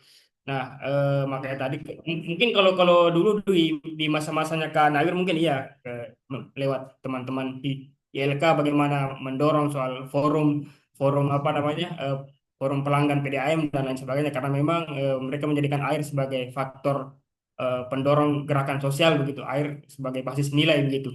Nah, kemudian juga tadi sempat diberikan masukan oleh Kasur kalau bisa ini kita mengambil jalur gugatan. Nah, ini mungkin apa ya teman-teman LBH mungkin yang apa yang konsen terhadap hal-hal yang berbau gugatan-gugatan seperti ini. Walaupun memang sebenarnya bisa kalau kayak Walhi dan Lapar ingin membuat kayak semacam gerakan yang memang berbasis dari apa namanya partisipasi masyarakat sipil. Nah, mungkin dari Mas Reza ada mau Ya, direspon tadi eh, dari menarik. Pak Ya, Surya, ya, iya Mas. menarik sekali. Saya kira tinggal dibungkus ini. Tadi Bung Nawir udah menjelaskan panjang lebar Hmm. dan itu dari RTL sendiri. Apa Iya, namanya? iya, Beberapa iya. hal yang saya catat ya. Air sebagai penggerak atau yang tadi disebut water as leverage dalam beberapa kasus kecil, mikro gitu. Riset aksi itu kami coba, termasuk salah satunya di Semarang, Demak, Kendal itu yang ada relokasi industri, terus banyak PSN, termasuk Jogja Jateng itu ya, mulai apa namanya bendungan di Wadas, di Guntur, terus penambangan di Wadas untuk mengasup energi di kota berbasis airport itu kan Kulon Progo itu center pertumbuhannya, terus nanti ada center pertumbuhan berbasis pariwisata air disedot ke sana. Singkatnya air itu ngalir ke siapa yang membayar, bukan ke siapa yang berhak. Jadi you get what you pay itu situasi yang berjalan. Jadi penasihat-penasihat periode Jokowi misalnya dari kalangan masyarakat sipil juga menganut SOSDEM model Inggris itu melihatnya dalam cara pandang realistis, bukan jadi bergeser. Kalau dulu kan tadi ada disebut juga soal apa paradox of value ya, soal gimana bahkan Adam Smith sendiri yang melahirkan teori komodifikasi itu menyebut bahwa air itu beda, karena dia paradox of value dia komparasi antara berlian dan air. Berlian itu nilai kegunaannya hampir tidak ada, hanya emas, berlian cuman untuk kebanggaan Iya. baron-baron waktu itu. Tapi nilai pertukarnya sangat tinggi. Air itu nilai kegunaannya nggak ada air, Nggak nggak ada ada. kehidupan gitu ya. Orang Kemar, siapa yang dilihat air, ada nggak air gitu. Jadi bukan air sumber kehidupan lagi, kalau di Kruha itu air itu adalah kehidupan gitu. Tadi di panjang lebar dijelaskan oleh Bung Nawir. Terus memang harapan kita tinggal di gerakan masyarakat. Dalam konteks mikro, tadi contoh air sebagai penggerak itu kami pernah riset di komunitas buruh sawit di Riau, yang itu kalau kita dekati dengan pendekatan isu normatifnya, apa namanya isu tradisional ya, pengupahan, karena kan apa namanya sektor-sektor manufaktur kita khususnya sektor ekstraktif itu kan memang model bisnisnya sangat jadul ya, pertambangan apa itu dari zaman kolonial, perkebunan. Kalau di industri manufaktur itu kegagalan untuk menjadi politis itu tadi ya, mentok di isu normatif dan dianulir oleh inisiasi-inisiasi kebijakan. Misalnya pada level tertentu di daerah tertentu buruh ngambil alih pabrik itu sudah pernah terjadi, tapi ada kebijakan yang menganulir soal undang-undang kepailitan, terus soal bea cukai gitu-gitu, selain soal kapasitas negosiasi dan kapasitas negosiasi politik dan kapasitas manajemen. Tapi itu saya kira tantangan gerakan. Tapi yang mau saya maksud bahwa pakai isu normatif itu udah mentok di buruh itu, nggak ada yang mau ketemu. Pakai isu air itu kebentuk beberapa federasi serikat buruh perkebunan di Riau, yang itu sejarah menurut saya, karena masyarakat sipil bisa masuk ke dalam perkebunan sawit itu sulit sekali, paling di luaran. SPBUN masih menguasai, dan sawit itu kalau kita lihat bagaimana dia merampas ekosistem kritikal air, juga merampas tadi itu yang disebut terakhir itu soal pelanggaran hak atas air itu ya pasti terjadi, tinggal perlu diverifikasi ulang aja. Saya berani jamin pasti terjadi, kita tinggal bikin asesmen dan pelanggaran normatif seperti yang kasus gugatan warga negara di Jakarta. Waktu itu kan kita terjebak, warga negara udah jadi konsumen. Nah, perdebatan lama dengan teman-teman LBH, kita nggak mau nempuh yang namanya class action karena akan memakan waktu lama. Dan kita kalau kontrak targetnya membatalkan kontrak, tapi kita tidak para pihak, makanya masuk ke kerangka gerakan warga negara yang itu di peradilan perdata nggak gampang, prosesnya agak panjang. Jadi kita harus membuktikan bahwa yang terjadi itu ada sama dengan privatisasi di luar definisi yang diputar-putar pemerintah dan swasta, terus dia melanggar hak-hak normatif warga negara, hak konstitusi. Nah, kalau indikator-indikator pelanggaran hak atas air normatif seperti yang kita menangkan, kita bangun di Jakarta, paling nggak ada 4-5. Pertama, kualitas air. Makanya tadi saya sebut air itu air. Jadi dia harus bisa diminum, mengalir 24 jam, dan biaya kalau di Indonesia cukup besar ya, soal pengeluaran per kapita untuk air itu diatur Kemendagri dan nanti soal tarif oleh kepala daerah. Di Indonesia itu disebutkan tidak boleh pengeluaran untuk air itu lebih besar dari 4% dari pengeluaran per kapita, bukan pendapatan. Jadi nanti bisa dicek dengan korelasi dengan UMR. Nah, dalam konteks seperti itu tadi, selain pengerusakan biodiversitinya, perampasan das, ekosistem air alami oleh perkebunan, juga perampasan lahan masyarakat, terus ada konflik lain soal industri, hubungan industri perburuan, hak atas air bisa mengkonekkan 3 variabel tadi itu. Itu di level mikro ya. Kalau di level mezonya, menengahnya, yang terbukti itu memang perempuan yang membangun gerakan perlawanan atas air itu. Kami mencatat di sepanjang pesisir Pantura, Jateng paling enggak sampai Jakarta, Muara Baru itu. Muara Baru itu ibu-ibu itu mereka yang demo dari 2004 waktu Watsal dan Mahkamah Konstitusi mulai ada undang-undang air kita gugat rame-rame waktu itu. Mereka lah yang demo sampai sekarang mereka ngadvokasi sendiri. Ini XX, YRMK, UPC. Mereka ngadvokasi korban gusuran pakai isu air. Kita cuma nemenin, jadi mereka udah berani ke badan regulator waktu itu, waktu masih ada swastanya, ke Pemda, ke Pemprov.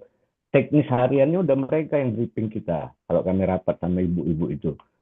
Misalnya, ini kita ada 12 tahapan mas, katanya. Kita mentok di tahapan 8 ini, lempar-lemparan Pemprov, Pamjaya, dengan operator lapangannya.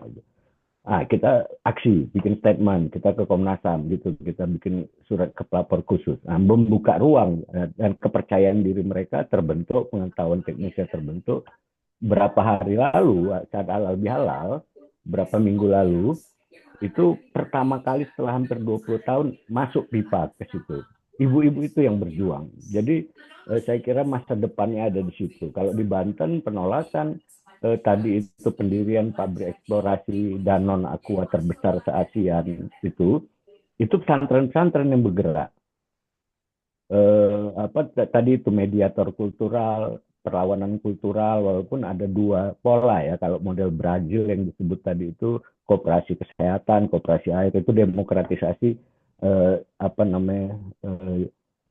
langkah panjang gitu. Jadi pengetahuan masyarakat, kapasitas manajemen, bagaimana pelayanan publik itu bisa diorganisasikan sendiri oleh warga negara. Kayak dulu Muhammadiyah, Ki Hajar Dewantara, gereja, pesantren, bikin sekolah, bikin balai kesehatan, bikin urusan pertanian. Artinya pangan, kesehatan, pendidikan, air. Kalau memang negara gagal, harusnya warga negara yang menegakkan konstitusi itu. Nah, harus ada tesis baru. Kalau kami bergeraknya di situ udah. Di kasus mikro lain juga kami temukan seperti itu. Sebenarnya masyarakat berjuang sendiri dia mengatasinya. Apalagi di perkotaan kelihatan banget ya. Artinya maksudnya gini poinnya. Ayo kita kerjasama, termasuk gugatan tadi, termasuk soal bagaimana mengekspos legalisasi, komersialisasi layanan publik khususnya untuk hak atas air dan sanitasi dengan menyurati PDAM.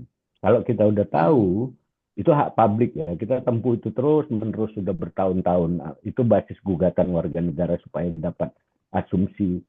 Kalau bisa sampai ke capex dan opexnya, capital expenditure dan operational expenditure, itu akan lebih gampang. Artinya asumsi tarifnya dari mana. Nah, itu harus berhak warga negara dapat ada keputusan Komisi Informasi Publik Pusat waktu kasus Jakarta. Bisa dipakai.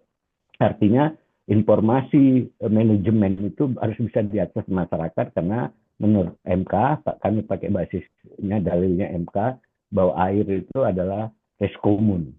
Artinya dokumen dia harus diatur dalam domain hukum publik. Masalahnya domain hukum publik kita tidak dibentuk dan dihabisi lewat inisiasi Omnibus Law yang perdataisasi semua urusan, kira-kira kan gitu.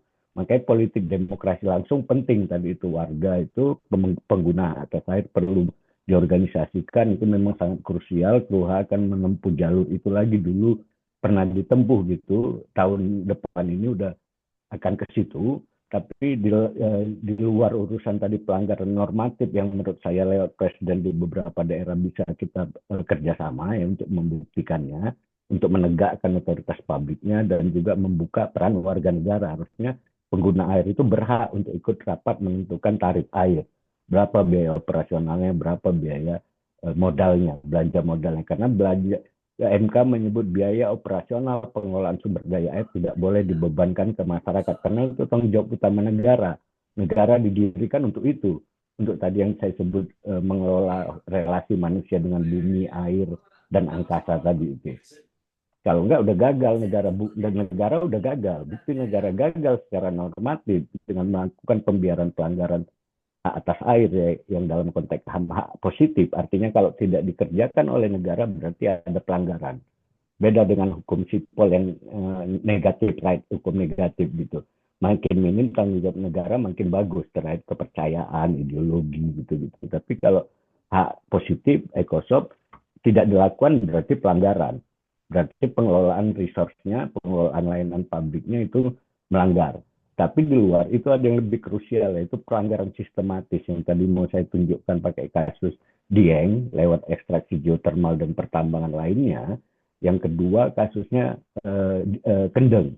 Kasus Kendeng itu udah ingkrah ya perlawanan masyarakat sampai ke Mahkamah Agung.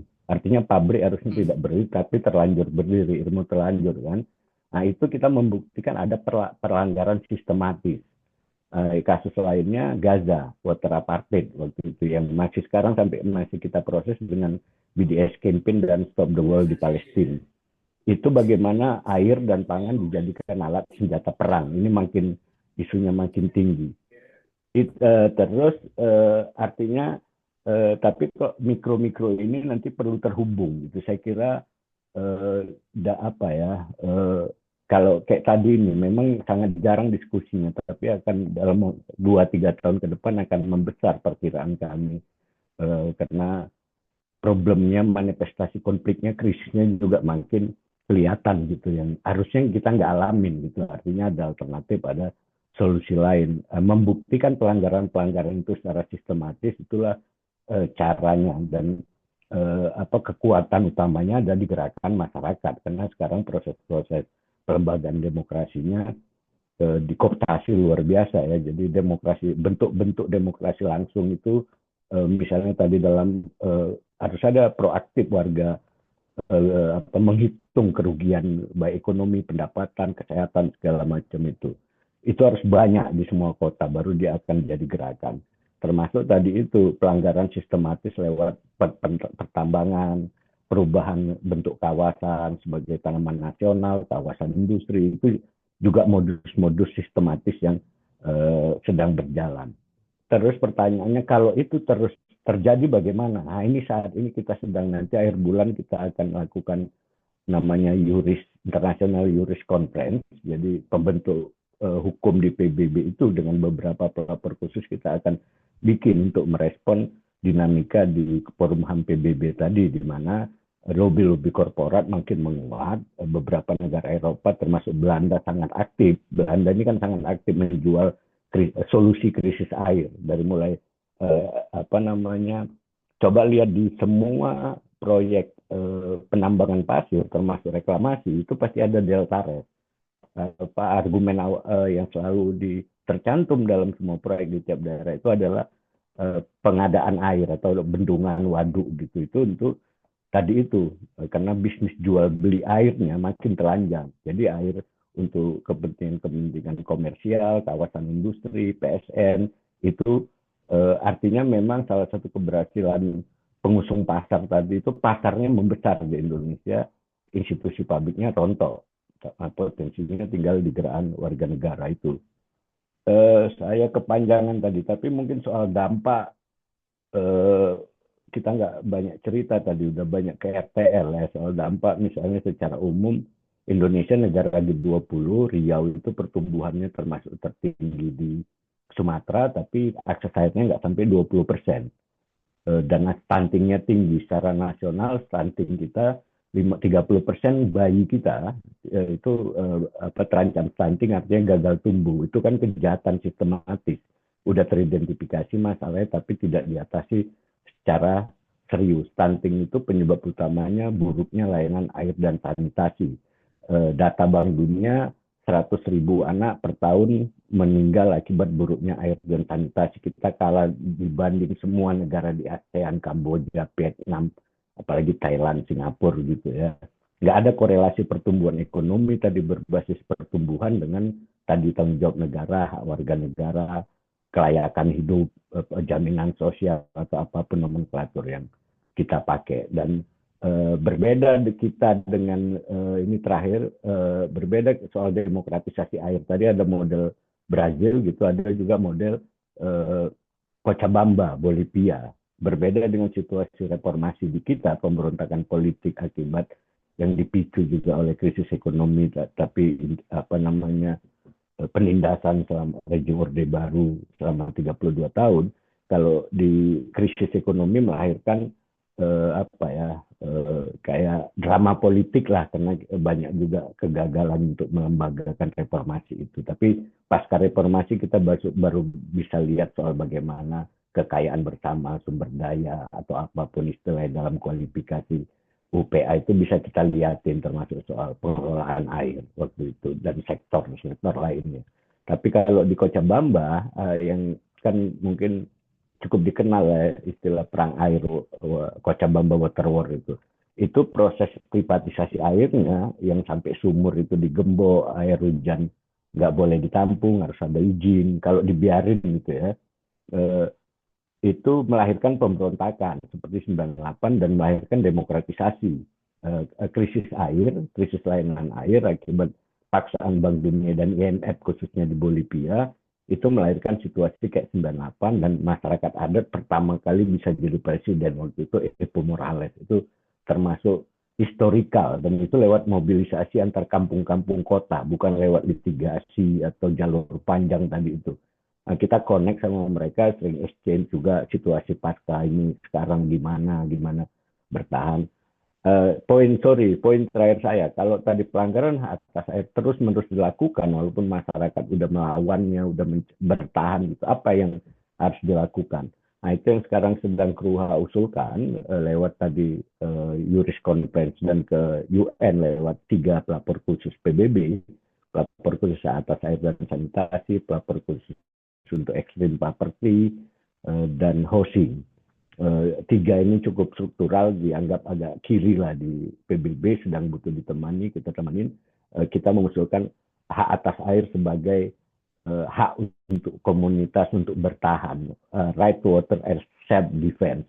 Itu dalam konteks ekosistem, karena klausul norma-norma di undang-undang lingkungan itu cukup kuat tapi gagal ditegakkan, maupun gagal secara politik. Misalnya 2 poin tadi, untuk menahan penggusuran agar komunitas bisa teritorialisasi, menguasai teritorinya, sistem ekosistem airnya, termasuk sistem distribusinya, dan melawan kriminalisasi. Sebenarnya normanya ada di undang-undang lingkungan, tapi undang-undang lingkungannya diperkosa secara sistematis, saya kira. Jadi kami cari channel lain untuk menegakkan itu. Salah satunya itu tadi, harus ada yang namanya hak bagi komunitas untuk mempertahankan diri di tengah laju komodifikasi ekstraktivisme yang makin masif. Terima kasih. Maaf kalau kepanjangan dan agak kemana-mana. Oke, Mas. Terima kasih, Mas, atas tambahannya. Kak Nawir, mungkin ada yang mau ditambahkan, Kak? Halo, Kak Nawir. Iya, mungkin beliau lagi jaringan ya. Halo, halo, Kak. Ya, lanjut dulu. Iya, oke, Ya, oke. yang lain. Teman-teman yang lain, apakah Ada masih ini ada? partisipan kita ini. Ada dari konsumen juga di sini ada. Saya lihat. Oh, ada. dari Siapa tahu dari peserta yang lain ada ada yang mau Mas, ada Cak ikut Yudi, ada menambahkan. Ambo. Iya ya, Kak, Kak, saya lihat ada Kak Yudi, ada teman-teman Arkom juga, Arsitek Community.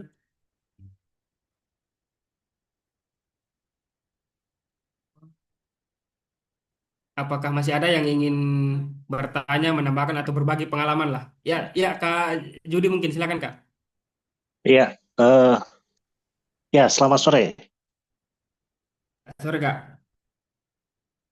Eh, saya kira menarik ya isu-isu soal air ya. Paling tidak mengingatkan kita tahun 90-an barangkali ya di Sulawesi Selatan. Soal ketika Sulawesi Selatan itu dihijaukan oleh kelapa sawit. Itu memang luar biasa itu. Jadi kalau kita masuk ke perkebunan, pemukiman itu sumur-sumurnya selalu berwarna kuning gitu loh. Itu menarik sekali saksi-saksi semacam itu kan. Kemudian di kota sendiri, eh apa sepertinya kita mau gini, mau bilang begini, air itu yang PDAM punya, tiba-tiba itu lebih diambil alih oleh misalnya Newport, pelabuhan-pelabuhan besar itu, karena kapal-kapal itu lebih suka ngambil air di Makassar daripada Surabaya. Itu di situ kenapa tidak ke pemukiman di Taluk gitu, yang dekat dengan Newport atau di sekitar Pautere, ya kan? Yang ke selain industri juga ada industri gula yang butuh air banyak juga gitu loh. Terus belum lagi kayak teh teh botol atau teh kotak dan sebagainya itu yang kecil-kecil itu ambilnya juga di apa namanya di sungai-sungai itu. Dan kita memang tahu bahwa di pedesaan penggunaan air itu kan bagian daripada pengendalian kekuasaan. Itu jelas itu seperti zaman Belanda aja kan kolonialisme kan begitu. Ada petani-petani pengguna air. Terus kemudian di daerah utara, di Lu, eh, setiap transmigrasi itu kan Bali, Jawa, Toraja itu kan berbeda cara melihat air tuh ketika dia berhubungan dengan tanaman sawah.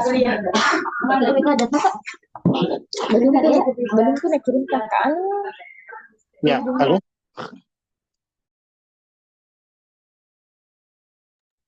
Bisa dilanjut Kak, bisa dilanjut Kak. Oh, oke. Ya, saya kira ada kawan yang mau bicara. Apa namanya itu yang cukup menarik sebenarnya Sulawesi Selatan ya, untuk melihatnya kembali karena kita juga daerah kepulauan gitu loh. Yang sesungguhnya itu juga air itu juga menjadi bagian yang kehidupan betul kalau di pulau-pulau kecil itu. Kan kita banyak pulau-pulau kecil itu, termasuk di Makassar. Saya kira itu gambarannya, bahwa kemudian ada juga perumahan-perumahan di sekitar reklamasi situ, real estate sampai dengan Newport.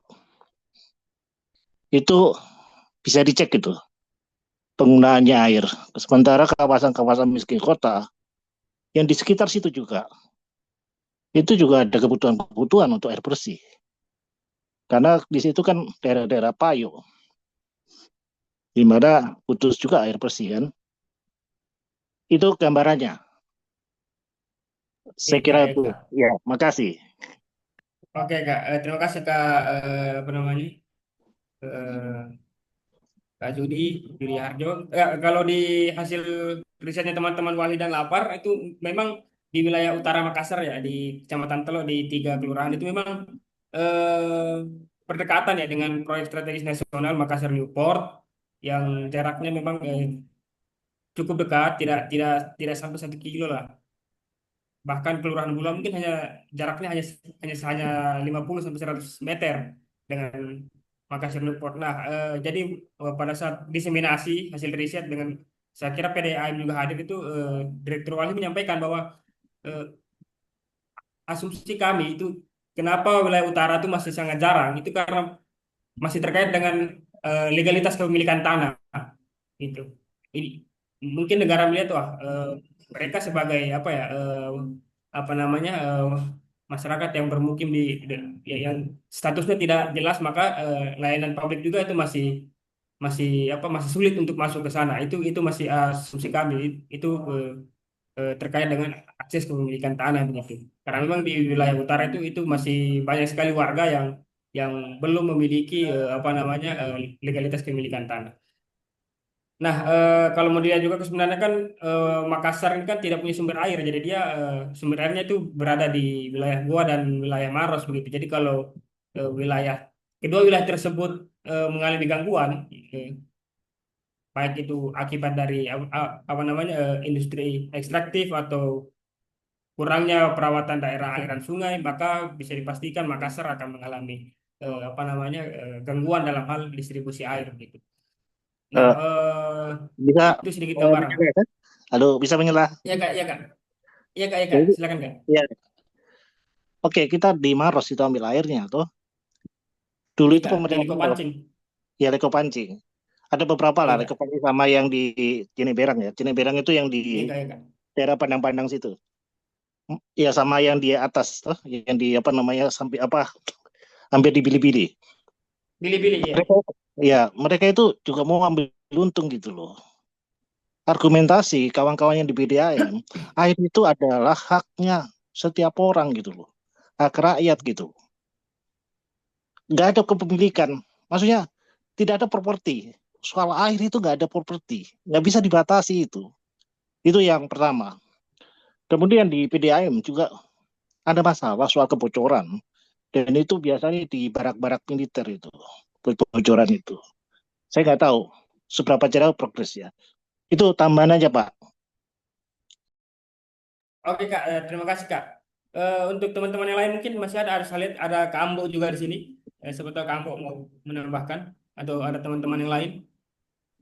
Ya, saya tambah sedikit ya. Iya kak, silakan kak. Oke, saya baru masuk, tapi ini kan isunya ketimpangan air ini sudah lama sekali ya. Jadi kalau kita lihat tadi eh, ada ketimpangan distribusi pertama ya, itu yang disembunyikan sebenarnya.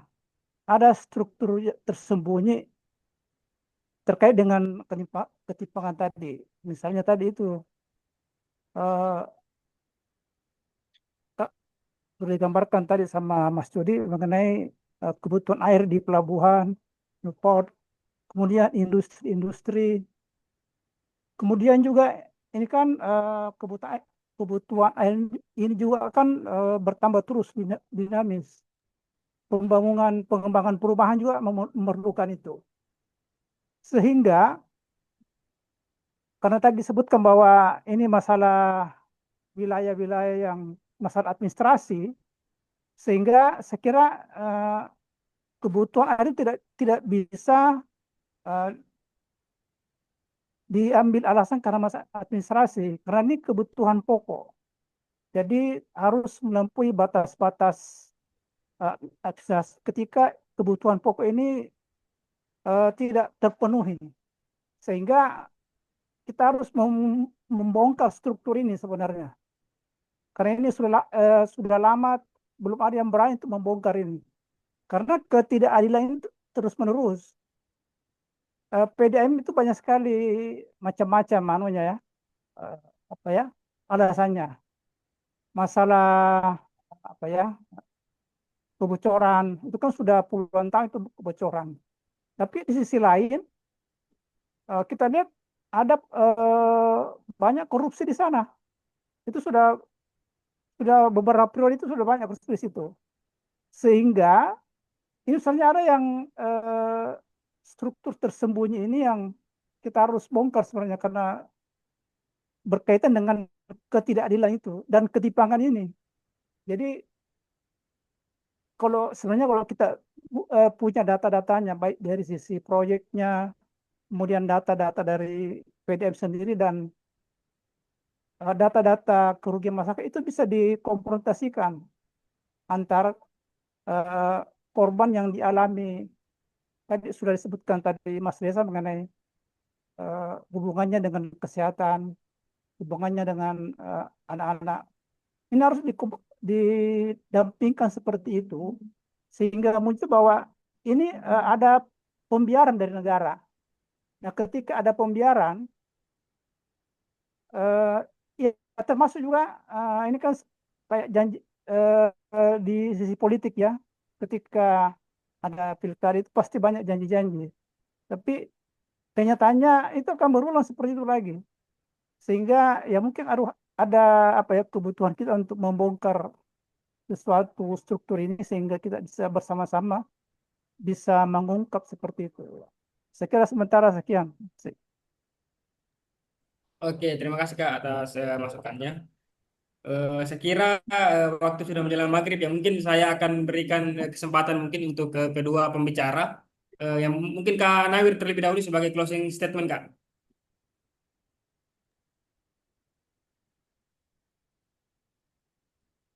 Ya Kak. Ya, eh, bagus ini nggak ada putus-putus ya. Saya bergeser lagi ini. Eh, Ya Kak, ini ya Kak. betul-betul pinggir laut ini. Eh, eh, dari yang kecil mau dulu, Dik. Yang respon kecil kayak Sul. Khususnya Pak Sul tadi itu, Iya Kak. kita memang belum pernah mencoba ini. Apakah berapa orang, berapa warga Hmm. yang mau yang punya inisiatif dan mau bekerja sama untuk tes-tes misalnya class action yang mekanisme yang ada, mekanisme jalur-jalur gugatan yang ada, Hmm. class action. Meskipun itu tadi Mas Reza bilang cukup agak ribet, rumit, tapi sesuatu yang belum pernah ada, Dicoba. belum pernah dilakukan, boleh coba dulu sedikit. Satu ya kalau saya lihat, coba. Karena kalau lihat dari segi untuk untuk sektor kota misalnya, ini memang sudah dibilang tadi Pampo itu sudah, parah sekali kita ini cuma kan ini minimal pun ya pendapat air itu ada konsekuensi gitu ya supaya nanti ada norma.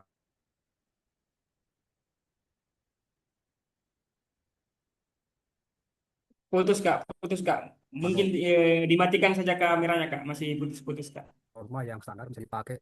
Mengapa? Oh ya, oke, oke. Iya. Supaya ada konsekuensi ya. Bagaimana kalau negara gagal memenuhi hak, maka ada konsekuensi bagi pelanggan. Karena ikatannya sendiri kan pelanggan. Itu bagus juga membuat kajian buat teman-teman aktivis LBH untuk melihat detil-detil kontrak perjanjian antara pelanggan PAE PDAM. Itu satu yang bisa memungkinkan saja kita bisa lihat cari kemungkinan. Yang kemungkinan yang bagus itu sebenarnya yang dibilang tadi Mas Reza itu praktek-praktek yang sudah best practice yang sudah bisa dilakukan di khususnya di Jawa ya. Bagaimana pelibatan warga, bagaimana melihat relasi kuasa dalam distribusi air, mengapa kawasan ini kawasan pertumbuhan sudah otomatis menyedot air dan akan mengurangi jatah dari yang pinggiran-pinggiran. Nah, ini sebenarnya juga menarik untuk melihat itu kalau kepentingan-kepentingan itu bisa diartikulasikan. Saya menyebut tadi istilah susah orang bergerak kalau dia tidak sampai pada kesadaran kepentingan. Kalau hanya kebutuhan, dia hanya mendapat enaknya saja. Tapi kalau sampai dia batas kepentingan, dia akan bergerak. Nah, itu juga pengusahaan kepentingan-kepentingan warga, khususnya kalau saya lihat yang menarik ini yang pernah dicoba oleh YLKI Makassar itu perumahan-perumahan ini. Nah, itu paling cerewet kalau soal soal soal air. Terus yang ketiga saya lihat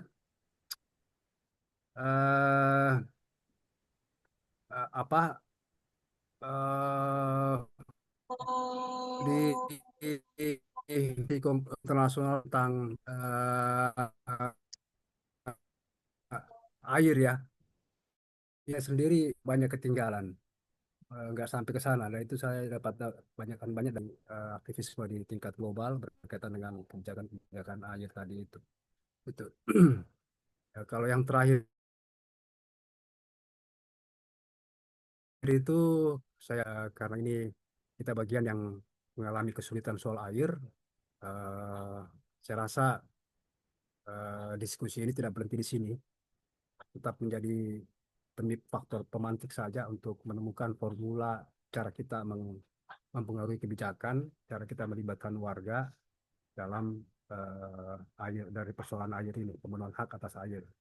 Itu dia yang bisa saya eh, simpulkan dari dari diskusi teman-teman. Terima kasih Oke semua Kak, sudah terima mau kasih. mendengarkan. Assalamualaikum Oke warahmatullahi Kak, wabarakatuh. Waalaikumsalam. Mungkin Mas Reza bisa dilanjutkan Mas Ya, closing statementnya Mas. udah diborong tadi.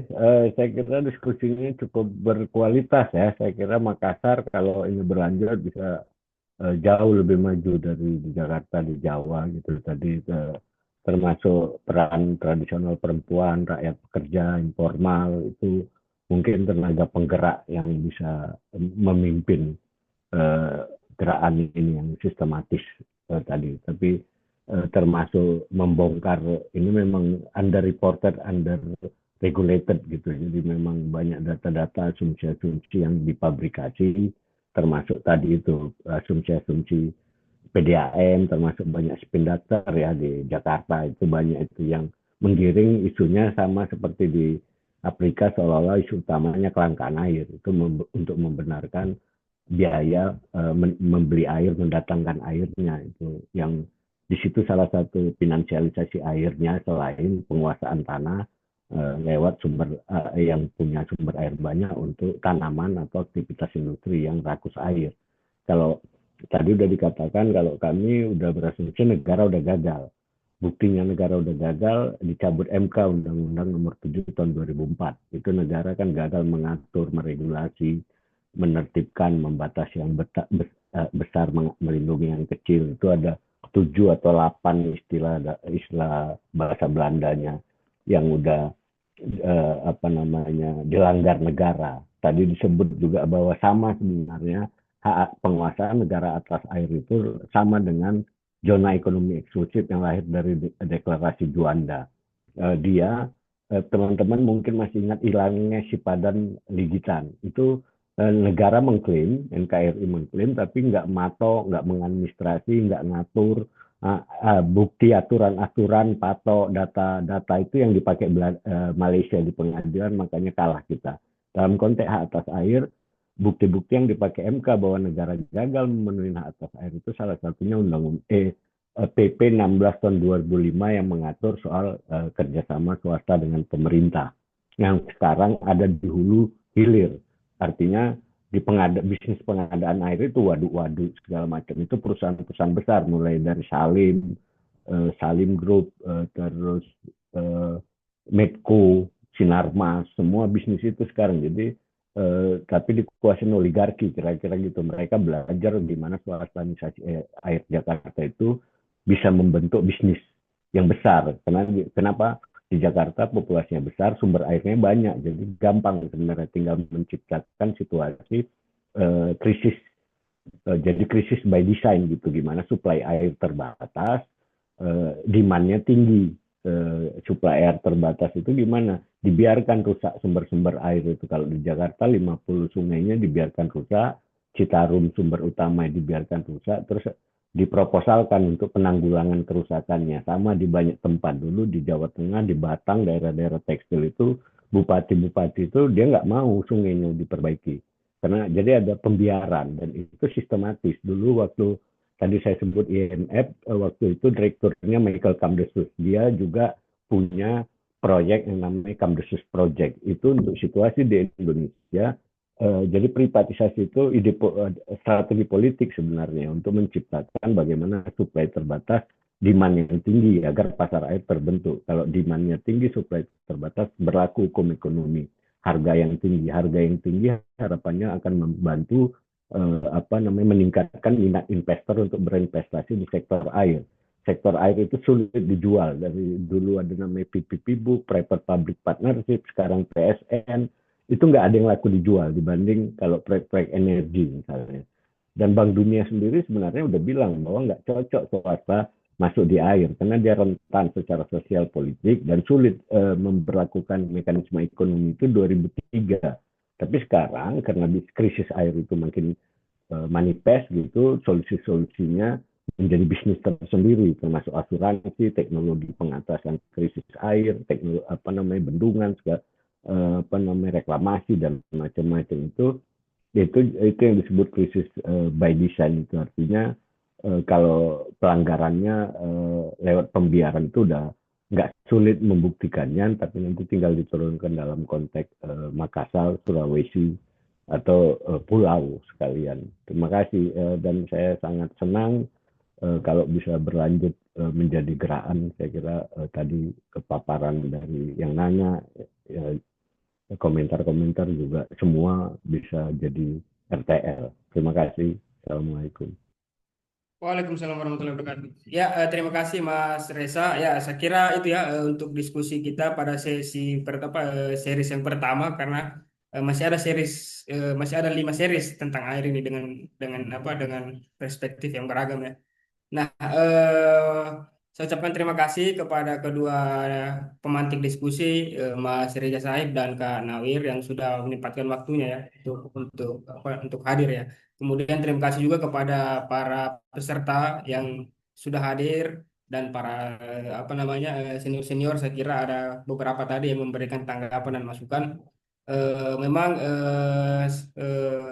kalau yang sudah dilakukan misalkan Wali dan Lapar terkait riset ya, riset advokasi, teman-teman memberikan rekomendasi kebijakan kepada pemerintah kota. Ada beberapa poin yang saya kira penting untuk dieksplor kembali. Kemudian bagaimana membentuk komunitas-komunitas di wilayah-wilayah yang menjadi basis dari riset advokasi. Nah, mungkin ini bisa diperluas di apa di beberapa kampung lagi kayak seperti yang dikatakan Kanawir, bukan apa dari berbasis kebutuhan menjadi kepentingan tadi bahwa orang merasa air menjadi hal yang sangat penting, bukan sebagai apa namanya tujuan tapi alat begitu untuk mencapai tujuan hidup yang yang yang layak, yang sehat dan sebagainya. Nah, mungkin itu ya untuk diskusi kita pada sore hari ini. Sekali lagi saya ucapkan terima kasih banyak kepada semua yang telah hadir. Sekian dan terima kasih. Wassalamualaikum warahmatullahi wabarakatuh.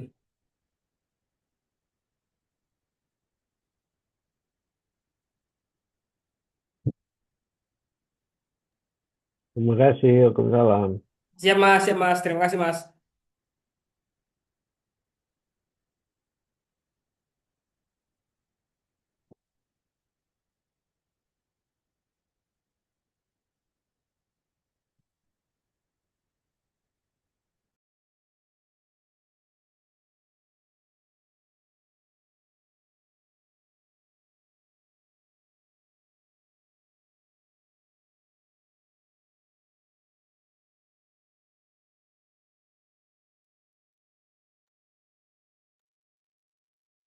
Saudara Bujele, Nabila.